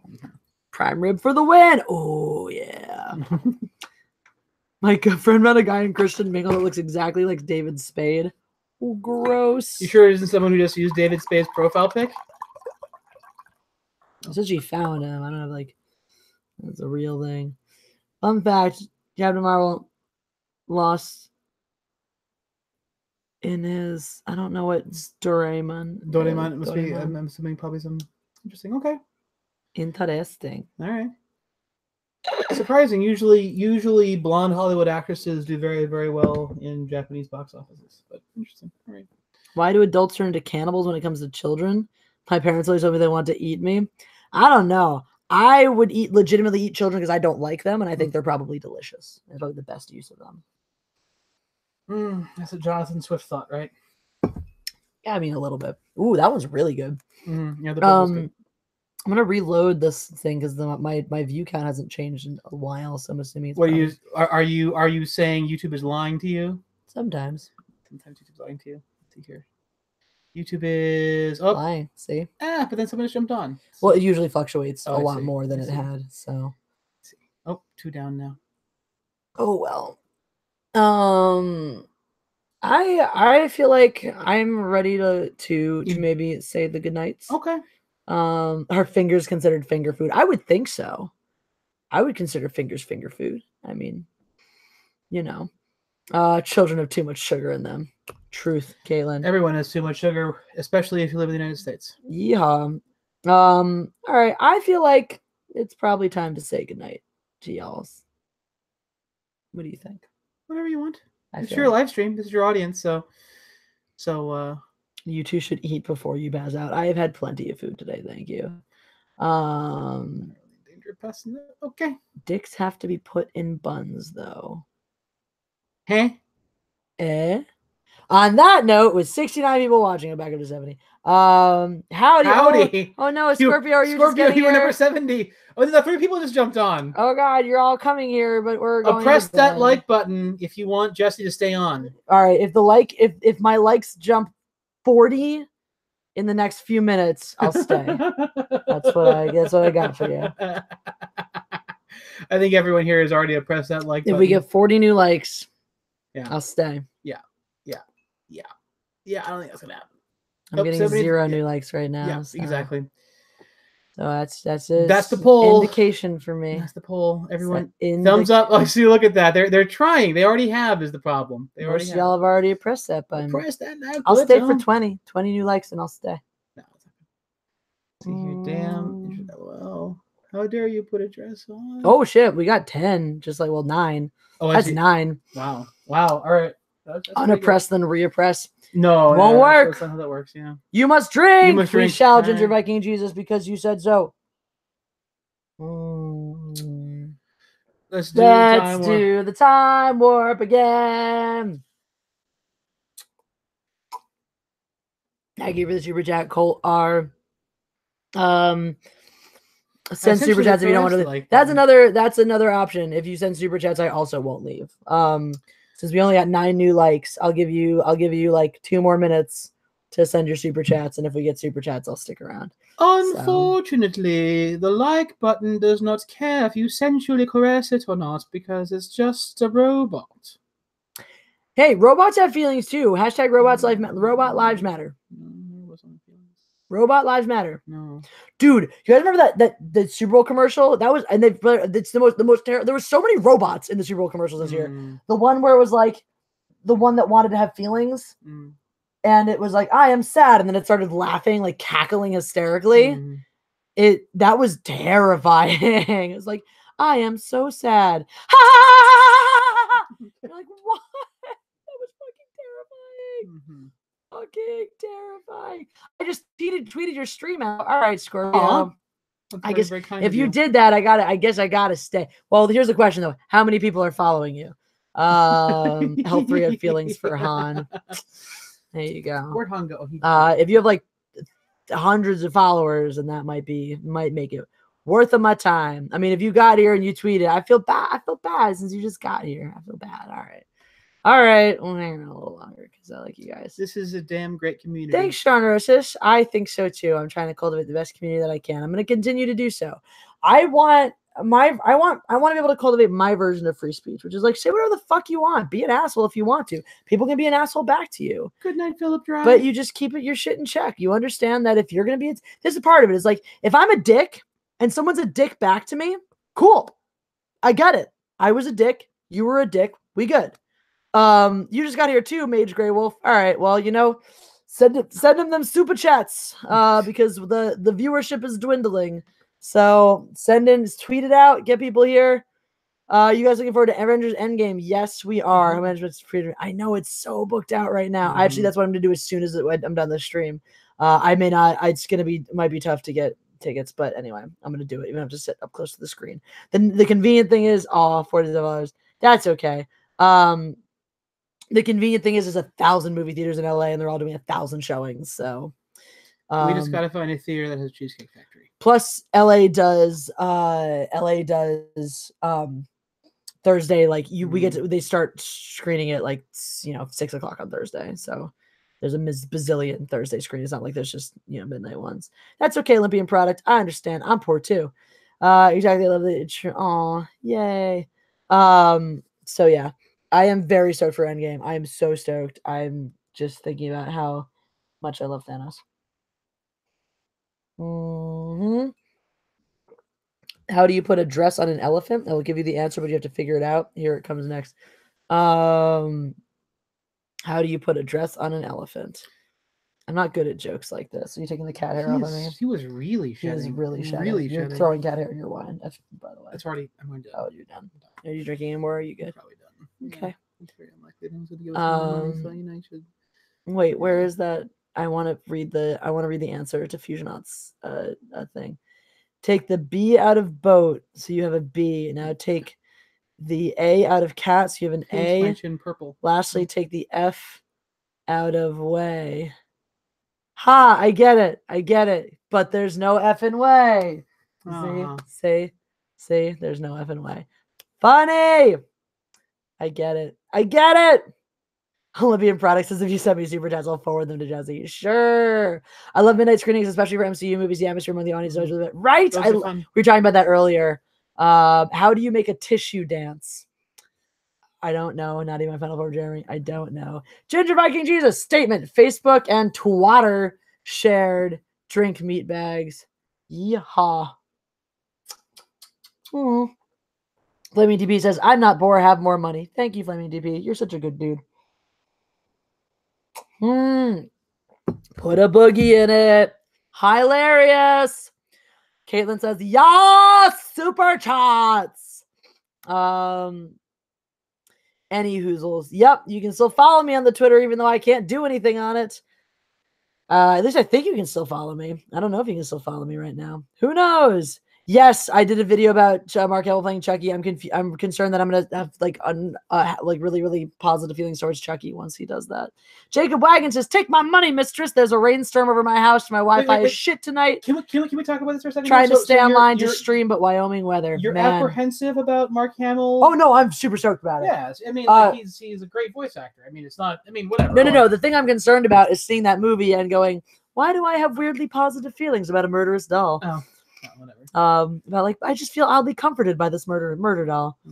But aside from that, I'm super stoked. I think he's a boss ass voice actor, and I'm excited for it. Yeah, should have ended immediately after the snap. Would have been more epic. I agree. We didn't need that. We didn't need the tease. What type of books do you like to read? What type of books do oranges like to read? Pulp Fiction. Cute. Yes, Tony is here. Darth Vicious says, Hi, Darth Vicious. Why are you sweating? I don't know. You got wine sweats? No, it's the light, I think. The light? Really? Yep. It's not a very hot light. It's not a hot light at all. All right, whatever. It's all the intensity of live streaming. I love my head. Look at my head. I love how he just kind of hangs out in the corner of this thing. He uses Joker voice and Chucky. A lot of people think he's just going to kind of use his Joker voice. It would work. It would definitely work for Chucky. I feel like it needs a little more of He'll a do something, juvenile. It needs like a little more of a juvenile spin on it. But aside from that, no, I haven't really seen the old Chucky's. I've never seen an original Chucky start to finish. I've seen like bits of it. You know, I've been at parties like Halloween parties and stuff where someone throws it on, and you know, clips from it, stuff like that. But I've never seen a Chucky start to finish. So who are you both eager to see more of an Endgame, more of Ant-Man, War Machine, and Nebula? Always Tony, always Tony for me.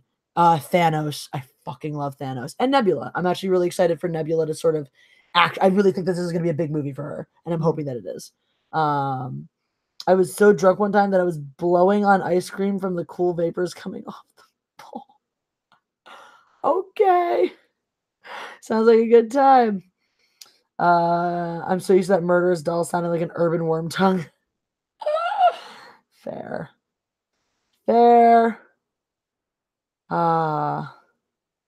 Yup. So here we are. And no one's saying anything. Someone's someone's something. Thanos needs to be more purple. Do you guys think Thanos' dick is proportionate? No, Thanos is a micro penis. That's why he's so angry. I haven't yet, Darth Vicious. I do have it written down though, and I was gonna do it, but I didn't have any time. It'll be a big movie where they follow the comics. I do hope so. Jessie looks like she could outdrink Tony even on a bad day. That is factual. My tolerance is way higher than Tony's. Partially because I just drink more frequently than he does. It was a good time. Me and my friends were losing it after we realized I was blowing on the ice cream. Oh, good shit, man. Good shit. Oh, look, my wine stain is barely visible. That's nice. Thanos is hung like his chin. Hashtag huge. Captain Marvel actually looked really good in this trailer. I mean, you really saw what you did in the previous trailer. It was funny to me though when you took the still frame of them all. If you pause like on all of them in the ship, everyone kind of looks stoic and geared up. She just looks like less.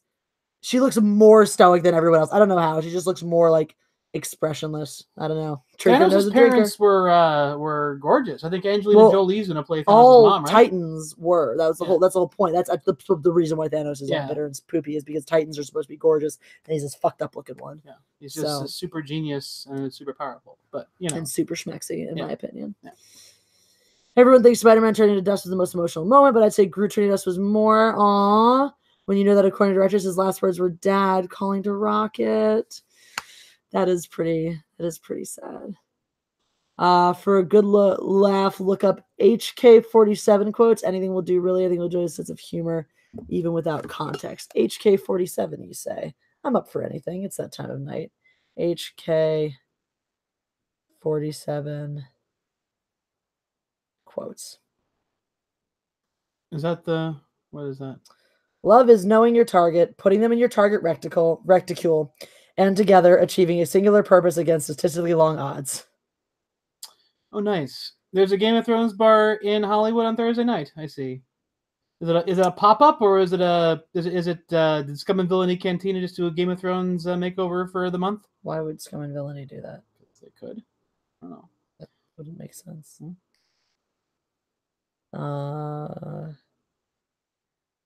We're still here. Yes, Philip Dry. Apparently, you need to Game of Thrones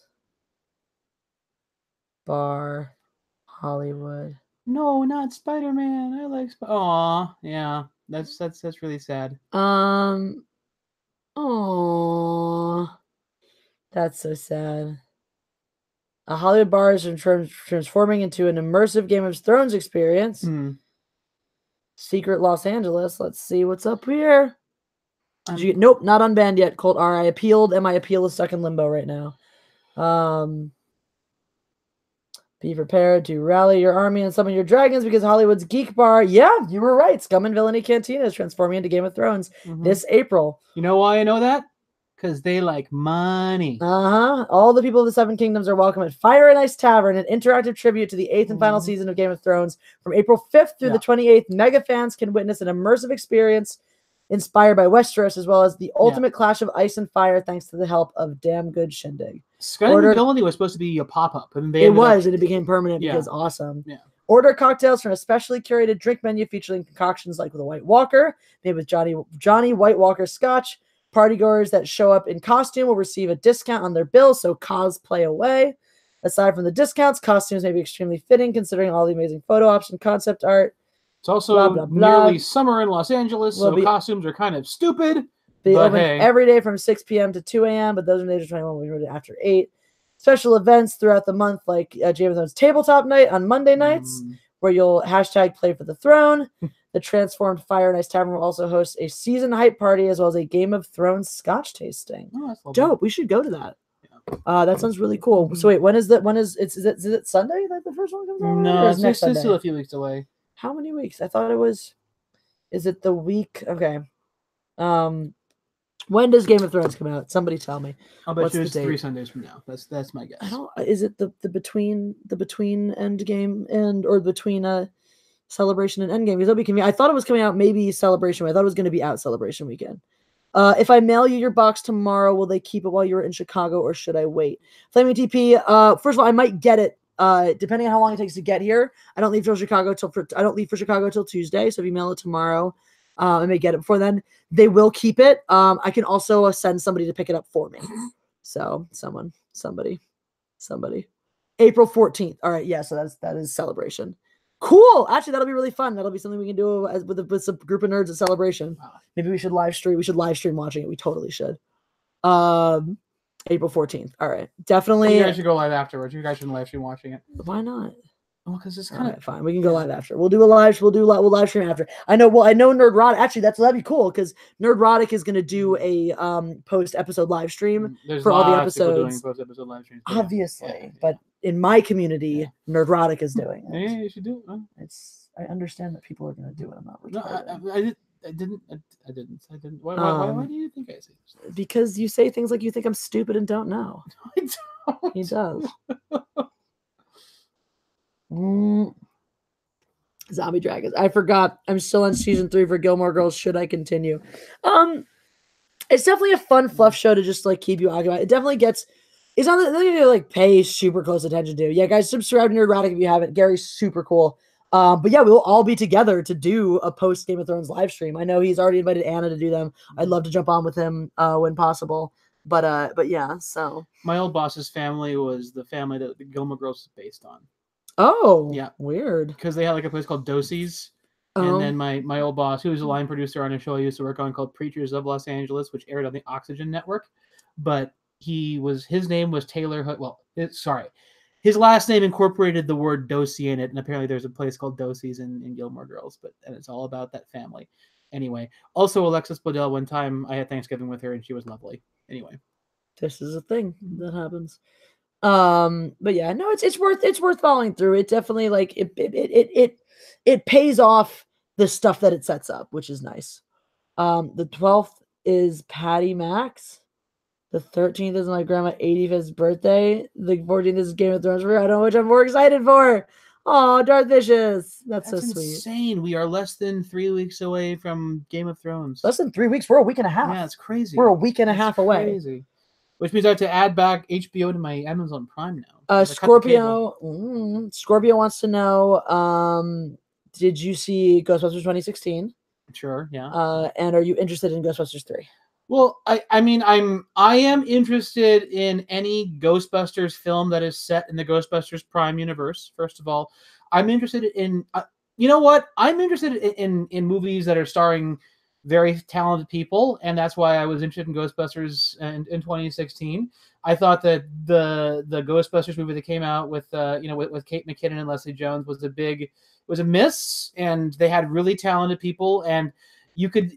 If you were to read to me a scene description of all the scenes, I'd be like, really funny people wrote this. And then I saw the movie and I was like, something bad happened in the edit, or it just wasn't funny. The chemistry wasn't there. That was the big thing for me. The chemistry wasn't there, which was shocking because they're all. And then they had that scene towards the end of the movie where it was like the plot was going in all these weird directions and they had to somehow bring it all together. So they threw all the main characters in a room for 15 minutes and had them improv a scene. And then they launched on to the final battle. But it was really something got messed up in the edit. By the way, I got to say this. If they had done it correctly, the scene where they go to the goth rock show where they are trying to summon demons using black rock and roll, like that was conceptually so funny that like some like a death metal show is conjuring demons. I What honestly don't even remember that. what a scene. wonderful conceit. But then you look at the execution, it was like, what a great idea, but what? Although Okay. sorry, go ahead. The only two things I remember from that movie are Chris Hemsworth, who was fucking brilliant, and I loved him. Dude can improv. Kevin. Dude can actually improv. He's really good. Best. And that's actually to the point where like I met a guy that I just only called Kevin because he reminded me of him a little bit. It was just like a joke. It was a thing. Anyway, he was Kevin. Yeah. And the second thing is the power of Patty compels you. Yeah, exactly. And Leslie Jones bitch slapping a ghost out of somebody, which was awesome. I hear a lot of Leslie Jones hate out there. Fuck y'all. Leslie Jones is a boss, and I love her. She is. But unfortunately, the script for Ghostbusters 3 was terrible. Yes, that's all it was. The script and the execution was terrible. Pissed me off how the chicks attacking the new Ghostbusters 3. Dude, fuck you. Like, if you're attacking Ghostbusters 3 because it's not the women show anymore, screw you. Like, I love women. I love seeing strong female characters. I love women doing things. I don't like this idea of let me make a thing with all women. Like, I'm not into that. When they first announced Ghostbusters with women, I was like, fuck that. Why? I'm not a fan of this. Write original shit for women. Well, don't just do that crap. Anyway, sorry, I wanted to quickly. We can continue in a second. I just wanted to respond. Colt R was saying something about how he didn't like the way Rory was treating her boyfriend and stuff in the early seasons. Rory's a fucking cunt. Like, I'm sorry. Gilmore Girls talk here for a second. Rory's a fucking cunt. I don't watch that show for Rory. I do not, like, that's not why I watch that show. I watch the show for Lorelai. And this is funny. I think like the time of your life when you watch it makes a huge difference. Like at the point when I finally watched Gilmore Girls, which was only a few years ago. In fact, when I met Tony, I was watching Gilmore Girls for the first time 2 years ago. And Leslie Jones and Peter Dinklage naked in the great woods. SNL sketch. Anyway. Dude. What do they do naked and afraid? I saw that. I saw that one. I saw that one. It was, oh my god, it was hysterical. Yeah, the naked and afraid that she did with Peter Dinklage was epic. But Rory, yeah, Rory's fucking nut. I watched that show for Lorelai because Lorelai's a boss, and what's the guy? I'm blanking on the guy now. The friend guy that clearly wasn't like Melissa McCarthy in Gilmore Girls? Yeah, Melissa McCarthy's great in that show too. She's the best. She's like Lorelai's best friend. So anyway, the show is worth it for so many other things. Totally root against Rory all you want. She's a bitch. That's fine. That's all. That's all. Anyway. Yeah. You know, okay, so back to Ghostbusters for a second. The thing I think I found the most annoying was you cast 4 ridiculously talented and funny women to be in that movie. I mean, Kate McKinnon stole every single scene that she was in. Kate McKinnon is my favorite ever. She's so good. She is so good. I would be gay for Kate McKinnon. I would be. She is so good. I mean, talk about commitment. Like commitment to every single character, every single she is phenomenal. Kate McKinnon was. And they wasted their talent. That's all. Did you know Melissa McCarthy is related to former MTV personality Jenny McCarthy? I didn't know that. And neither did I. I didn't know that. I thought you'd find that interesting considering your previous relationships with music television. Yeah, I know. That's true. Well, yeah. My mavenness. Yeah. Yaha. Anyways, all right. I think maybe now is time to go. Yeah, we've lost 8 followers. Anyway, yeah. We're dropping pretty steadily right now. I think it's bedtime for some people. I mean, it's 3 a.m. on the East Coast. It's midnight here. Yeah. Oh great, I'm gonna have a hard time getting through it. Hello. It's worth it for Lorelai and for I'm blanking on his name, but I love him and Melissa McCarthy and all the other stuff. Rory's a cunt. Oh, and then but yeah, I mean Sam goes away because Sam is. I just think it was Sam. Wait, but that's the one where it's like his Jared Padalecki, who plays Sam on Supernatural, plays a character named Dean on Gilmore Girls, and that's just hilarious. Jumanjanai, greetings. Unfortunately, I think we're about to bounce out, so sad because you're the man.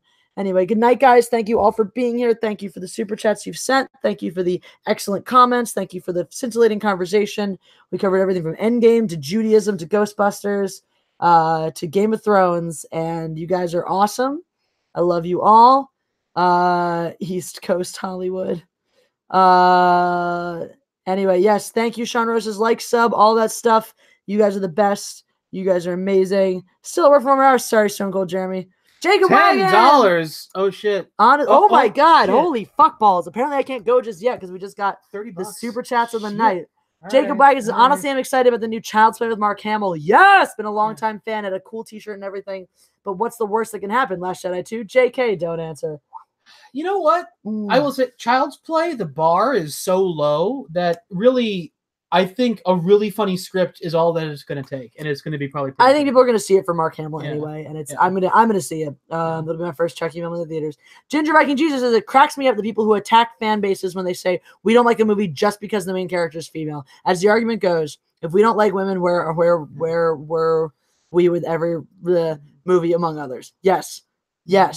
The things you're saying, I read that I didn't enunciate that reading that properly, but yeah. Unfortunately, social media has rendered people's brains to the victim of the lowest common denominator. And so if you are not smart enough for the lowest common denominator, then you are too stupid, I guess. Amen to that.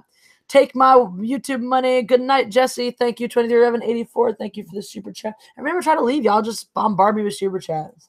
Yeah, that was pretty nuts. So that was. Thank you guys. That was some very, very good super chatting. Glass and Elsa's stick around for a little while Bride longer of because Chucky raised the that's bar. a serious commitment. I'll see anything Margot Robbie. Is she the chicken? I know Aubrey Plaza is going to be in Child's Play too. Oh, I'm excited for that. I feel like loves me some Aubrey Plaza. I feel like she's a perfect choice for a horror film. Perfect choice for a horror film.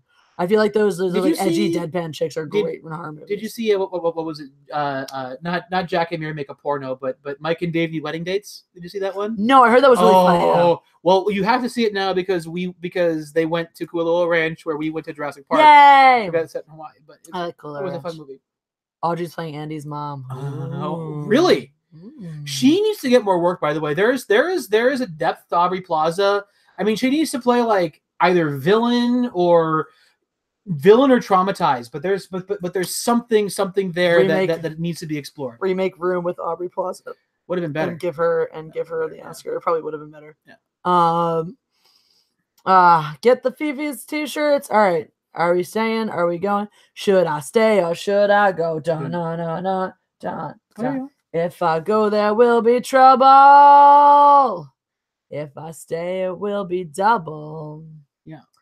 So you gotta let me know. I mean, should the first I come in or should I blow? Okay. You should start singing so that it'll actually be on key. What was that? The first RE film. What is RE? What am I forgetting? Resident Evil. Oh, okay. I never saw any of the Resident Evil films. I did you see any of those? Yes. I saw the first one. I think I've seen other ones on TV. I definitely saw the first one, and I distinctly remember one of my favorite parts about that movie was there was a character. They pulled the whole like, oh no, he's sacrificing himself so everyone else can get away. And you're like, oh, he's dead. And then he pops up later on. And you're like, oh my God, he's alive. And like 5 seconds later, he dies. And it was epic. I was like, yes. Good night, Darth Vicious. I haven't seen you while. I was worried Jesse dumped you. No, I'm keeping this one. One song on the mandolin. All right. You sent so many troopers to super chats. All right, go one song on the mandolin. All right. Ginger Viking Jesus, do you have a preference? Do you want me to? Okay, I'll give you choices. I can play like a reel or a jig or something, go through, like one of the, just a musical one that's more finger picking. I can do a more traditional, like intense, deep folky song, or I can do a more like well-known not quite pop song, but I can do like Blowing in the Wind, or I can do Me and Bobby McGee, drinking for your super chat. I'll await your response, Ginger Viking Jesus. Let me know if you have any preference. If you want like a finger picking, yeah, I always lick the bottle because there's some drip at the end, so I'd lick the drip because I'm weird like that. Do your thing. Do your thing. Do what you want to do. I guess I'll catch up with you at the FM meet. Whoop. Oh, you're going to Chicago to the Phantom Menace? Oh my God, I'm so excited. I'm going to stay for one song, something dark. Okay. I don't know if I have anything dark. I sang you guys The Blackest Crow last time. That was probably the closest I have to like true dark, but I have one that's really sad. So I can sing the sad one. I think my voice can do it tonight. It couldn't do it the other night because it was broken, but I think I can do it. How did you feel about that, Ginger Viking? A sad song? You down with a really depressing song? Yeah? Yeah? Darth Fisher says me and Bobby McGee. That's another great choice. All right, so we'll leave it to Ginger Viking Jesus and everyone else. All right, I have a very sad song. Not quite dark, but very sad. Or I can do me and Bobby McGee. So up to you guys. There should be a polling app that's built into the YouTube There really chat. should be. I That mean, would like be Twitter great. can just. You're not on Twitter because Fuck Twitter's Twitter. stupid. What's your music genre?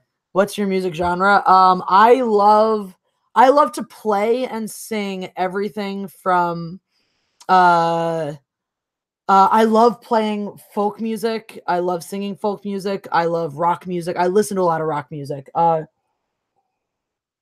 I write some songs. I write rock and folk. Dueling mandolins. Well, a friend of mine lost a pup in the fire the other night. His name was Ozzy. Oh, That's that's so That's sad. really sad. Well, I mean, me and Bobby McGee is also a vaguely depressing song. So it's up to you guys. It's up to you. Ginger Viking Jesus. All right, so your choices are me and Bobby McGee or oh, it's sad that way. It is definitely sad that way. It's sad anyway. I mean, especially when you think of it, this was a posthumous release. That's like, oof, what a song. I also have the Riley Boys, which is a really nice sad song. I could just play both of them, honestly. It's I don't know. My fiance is a singer. Oh, cool, Scorpio. Haji. I don't have any Ozzy songs. I don't know any Ozzy songs on the definitely on the mandolin. If I pulled out my electric guitar, I could rock out some Iron Man, but You should do a musical hangout sometime. Have you done that? I mean, I've played a bunch of mandolin on Sunday. I kind of feel like we should do Riley Boys. I think my voice will hold up for it. I don't know if it will. If it doesn't, I'll do Bobby McGee. All right, keep him entertained. Okay, she's gonna go grab the mandolin. Get the music. And not the vegetable slicer, the string instrument, Yeah, they know. the precursor to the ukulele. Is it really? I mean, mandolin's what, eight strings or 4 strings? 8 strings. 8 strings, but it's tuned the same way as a violin. as a violin. Okay. Not as Right. Not a my dog has fleas. To Ozzy, drink to his honor. Did he die? Did Ozzy die? Is that a super chat to Ozzy? Yeah, that is. To Ozzy, drink to his honor. No, Ginger Vikings just says he had a friend's Oh. dog named Ozzy that died. Oh, okay. Oh. Drink gonna to your say- pupper dude. Drinks to the pupper dude. I was going to say. I mean, I know Ozzy. Well, he's been having issues ever since he got into that ATV accident about 15 years ago. Got back on the opiates, and ever since then hasn't really been able to get off. He's gone back to giving interviews where you can understand all his words. No, to well, interviews where he's like, notice he hasn't been pressed in a long time. Okay, one of my favorite moments ever. It was a radio station had a call-in interview with Ozzy Osbourne in Philly. And I don't know how it came up. At least they were taking questions, and someone asked the random ass question of like, it was something about how there's no cheese in Asian food because Asian people tend to be lactose intolerant. We don't milk cows. And Ozzy's response was just Sharon! No, it was not Sharon. It was I like cheese. This is so great. I was like classic Ozzy.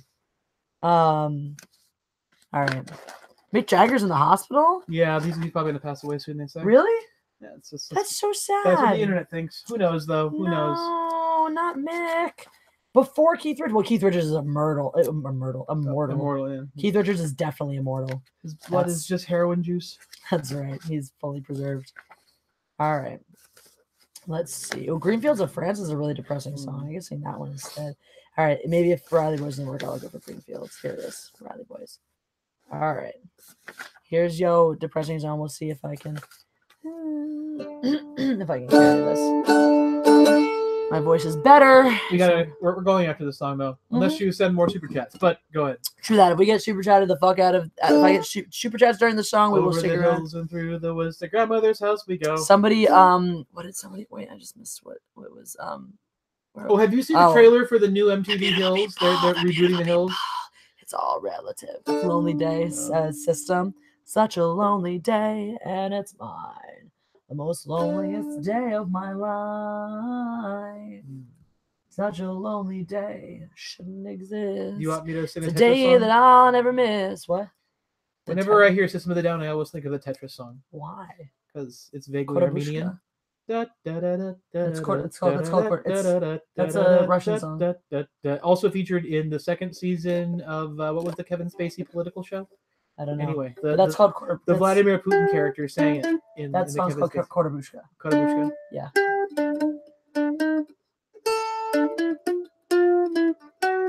I could play it if I figured it out, but anyway. I actually played it. We had it in our mandolin books, actually.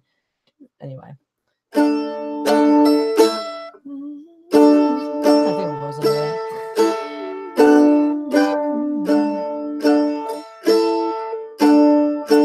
Alright, let's try. It was lovely in the spring, all the flowers were in bloom, and we met beside the shore for a moment. There were birds and there were planes flying, patterns all around, and we shared a single sound for a moment. If the Riley boys were here, they would tell us all was well, not to cry and not to worry for tomorrow. If the Riley boys were here, then this would be a joyous tear instead of one for mercy and for sorrow. If it's quiet in the streets, it is not for want of feet that would march if they could only find their way. If the halo round the light in this quiet street tonight saw the hearts that wandered by, they would be crying. If the Riley boys were here, they would surely take our hands and remind us that on earth our days are fleeting. If the Riley boys were here and their gentle voices near, they remind us all that someday we'll be meeting. It's so hard to read the news, it's so beautiful outside, and the world that seems so wide now seems so broken. All the things we love and keep in our dreams and in our sleep, startled birds that we have suddenly awoken. If the Riley boys were here, they would tell us not to cry. Dry your eyes, they'd say, there's work to do tomorrow. If the Riley boys were here, we'd hold fast another year and be thankful for what mercy we could borrow. And be thankful for what mercy we could borrow. So Jesse, I have a question for you. Yeah. Where can your fans find you on Patreon? Caitlin's been posting that all night. Oh, I know, but you should say it. Patreon, Mindless Entertainment. If you guys are interested, I'm gonna put up some. I want to start like recording some songs that I sing and posting them on my Patreon. Anyway, that's the Riley Boys. One of my biggest challenges performing that song, I performed it at college and stuff like that, is not crying when I sing it. So that's a fucking deep ass song. It's you're welcome, Ginger Mike and Jesus. Thank you for the super chats. It was written as an Iraq War protest song by Carol Denny, an Irish person. And it's just a fucking beautiful song. That should have been the Harold Civil halftime show. Maybe one day, guys. Maybe one day. I love that song though. It's a super underrated song. It's very difficult to even find a recording of it. But I fucking love it. And yeah, Mick is having heart surgery. Let's drink to Mick Jagger. For Mick Jagger. Oh, not crying. Oh, Jacob Wagon says, love it. I'm getting all the Phoebes. That song is full of Phoebes. I'm willing to do an encore if you guys really want it. Just one encore. Okay, go home. One encore, maybe. I have another sad song if you want. It's a traditional folk song. I first learned it because the folk song is called Willie McBride, but the Dropkick Murphys covered it and they called it Green Fields of France. Don't leave. Don't leave. You can leave after. If you guys one encore, just one encore if you want it. We'll do Fiddler's Green another time. There's that one's in here too. It's a really good one. Where is it? I just had it. Green Fields of France. Green Fields of France. Sad song to say so much. Encore. It's another war song. This one's about the World War One. Here it is. Yeah. Encore. We got 3 people want an encore. Anyone else? Yes. Okay. You're not leaving right now. You can't leave while I'm singing. You can't leave while I sing. Okay. Yes, if that song hit you right in the fifis, there's a shirt for it. Get that. It's a that hit you right in the fifi shirt. It features an emoji and a heart, and the emoji has Jesse hair on it, so it's super cool. This is for the Jag. All right.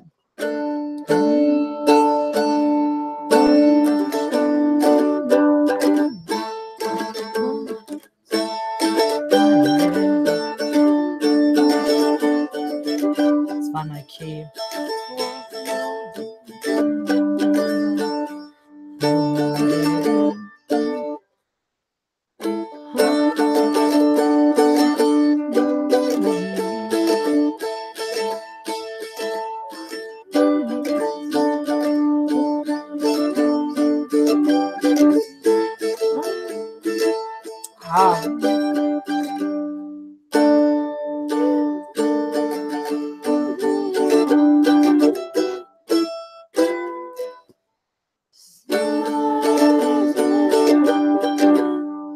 I don't like the chords here.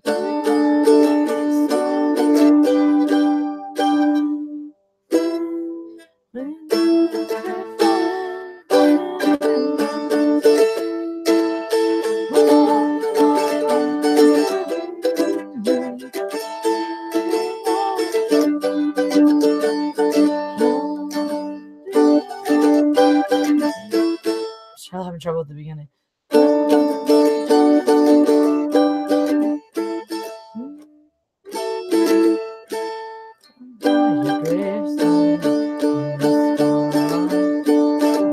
Having trouble with the key here. Just give me 1 second.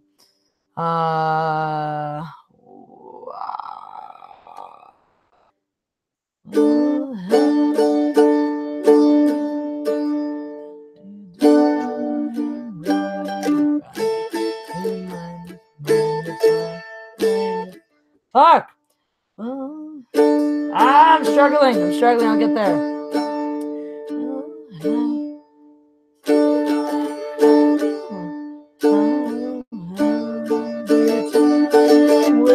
There we go. Well, how do you do, young Willie McBride? Do you mind if I sit here down by your graveside and rest for a while in the warm summer sun? I've been walking all day and I'm nearly done. And I see by your gravestone you were only 19 when you joined the Great Fallen in 1916. Well, I hope you died quick and I hope you died clean.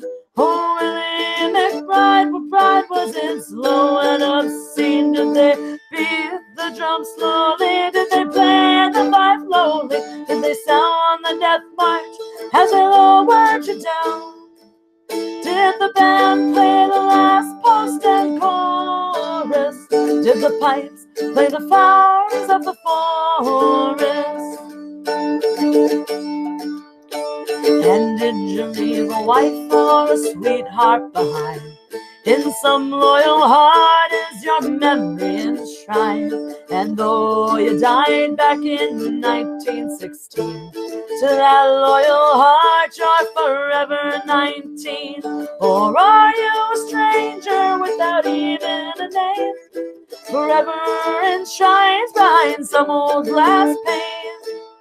In an old photograph, torn, tattered, and stained, and faded to yellow in a brown leather frame. Did they beat the drums slowly? Did they play the fife lowly? Did they sound the death march as they lowered you down? Did the band play the last post and chorus?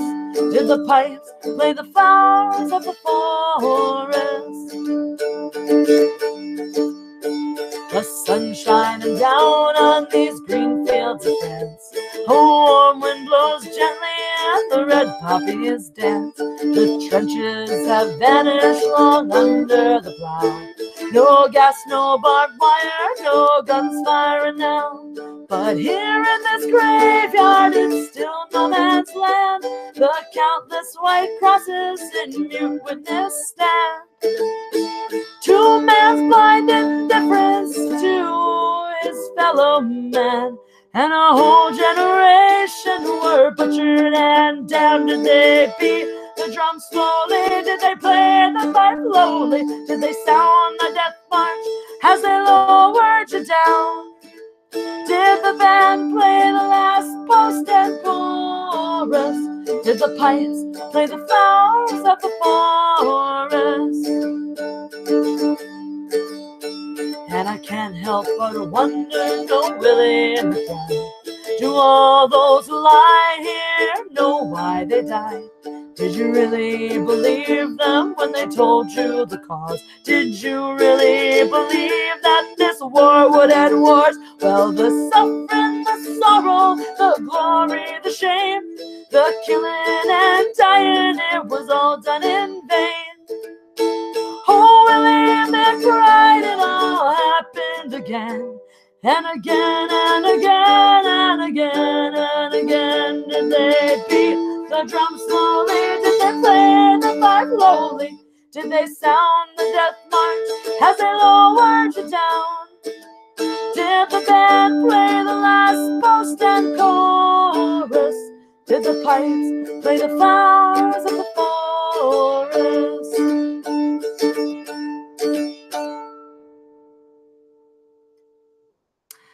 Well, that's that song. Definitely teared up a little in that one.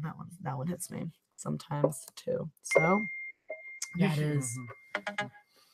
that is Green Fields of France, or Willie McBride, as it may be. So, yep, that's that one. That's that one. Okay, Hope bye. you guys like. Are you leaving? All right, everyone say bye to Tiki Tony. Bye. He's going. He is a going. Oh, I gotta go to work. He's a going. He's a going. I love you.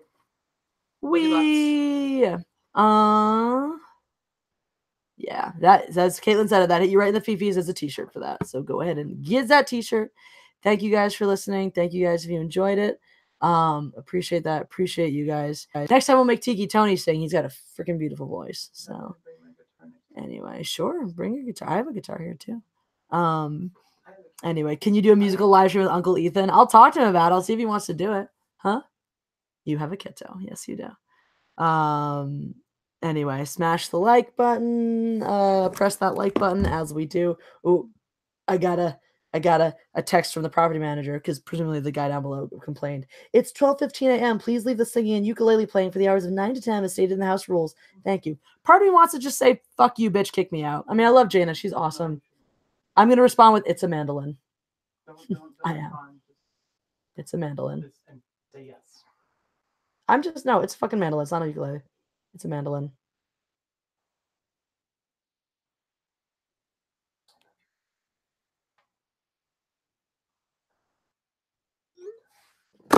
Just bother me. It's not a fucking ukulele. Learn the difference.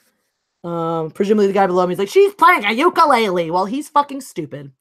And no, this is not her ukulele. This is the guy below me. He bitches incessantly. And yet he snores like a fucking monster. And I can hear it all the goddamn time. There's like a really strong part of me. I so viscerally hate the guy who lives below me. I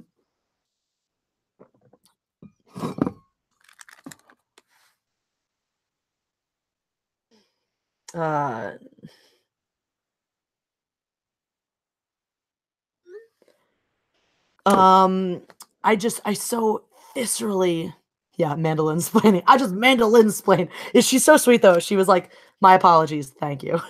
Like, I love that. I love that about her. I love that she's like, sorry, didn't mean to offend. But anyway, no, it's cats at a TP. Can't live in California anymore. Fair. Part of me like actually wants to one night just like freak out and scream incessantly from 2 to 3 and be like, sorry, I was having an emotional breakdown. I'm sorry that you're being discriminatory against people with mental illness. Jesse, he's probably just mad because he kept him up last Mm-hmm. night. This is actually true. He used to get so pissed at me during my single days because I would bring people anyway.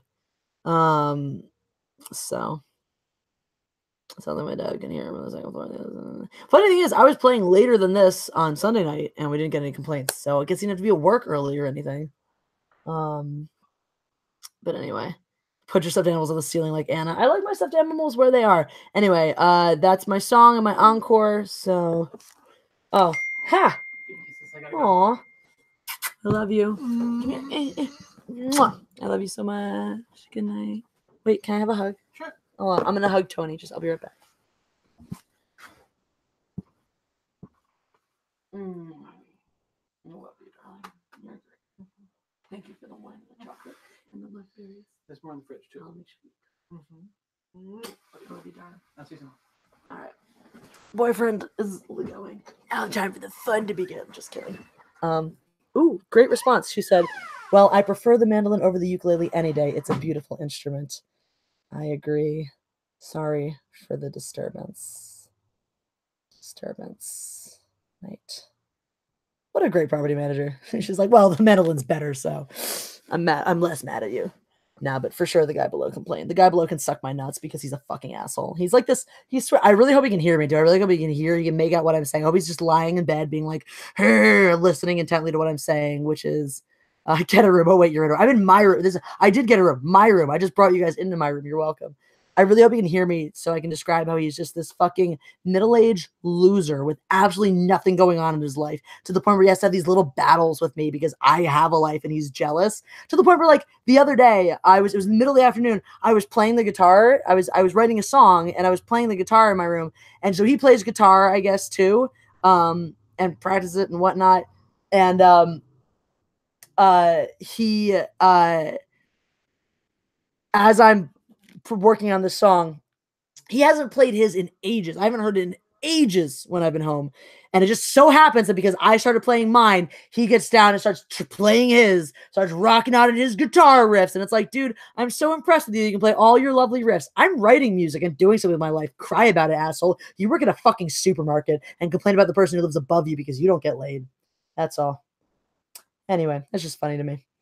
So I hope he can hear me talk shit about him because he deserves having shit talked about him. Yep, so that is that. That's going to do it for me tonight, guys. Thank you so much for being here. Thank you, all of you guys. Thank you, Last Vandalier. That's right. Boom! Any hoozles. So, yeah, that's what's up. Anyway, I'm gonna go. I'm gonna try to wake up in time to do Krav Maga tomorrow, even though my muscles are hurt. Yeah, Flaming TP, that's right. All right, good night, guys. Good night. You guys are all the best. Please don't sound like Tiny Tim. Thanks, Ginger Viking Jesus. Ginger Viking Jesus, I'm naming you the MVP of the live stream. There you go. Live stream MVP. Good night, guys. Make sure you're subbed if you haven't. Make sure you press that like button if you haven't. You guys are the best. I love you all. And to all, a good night.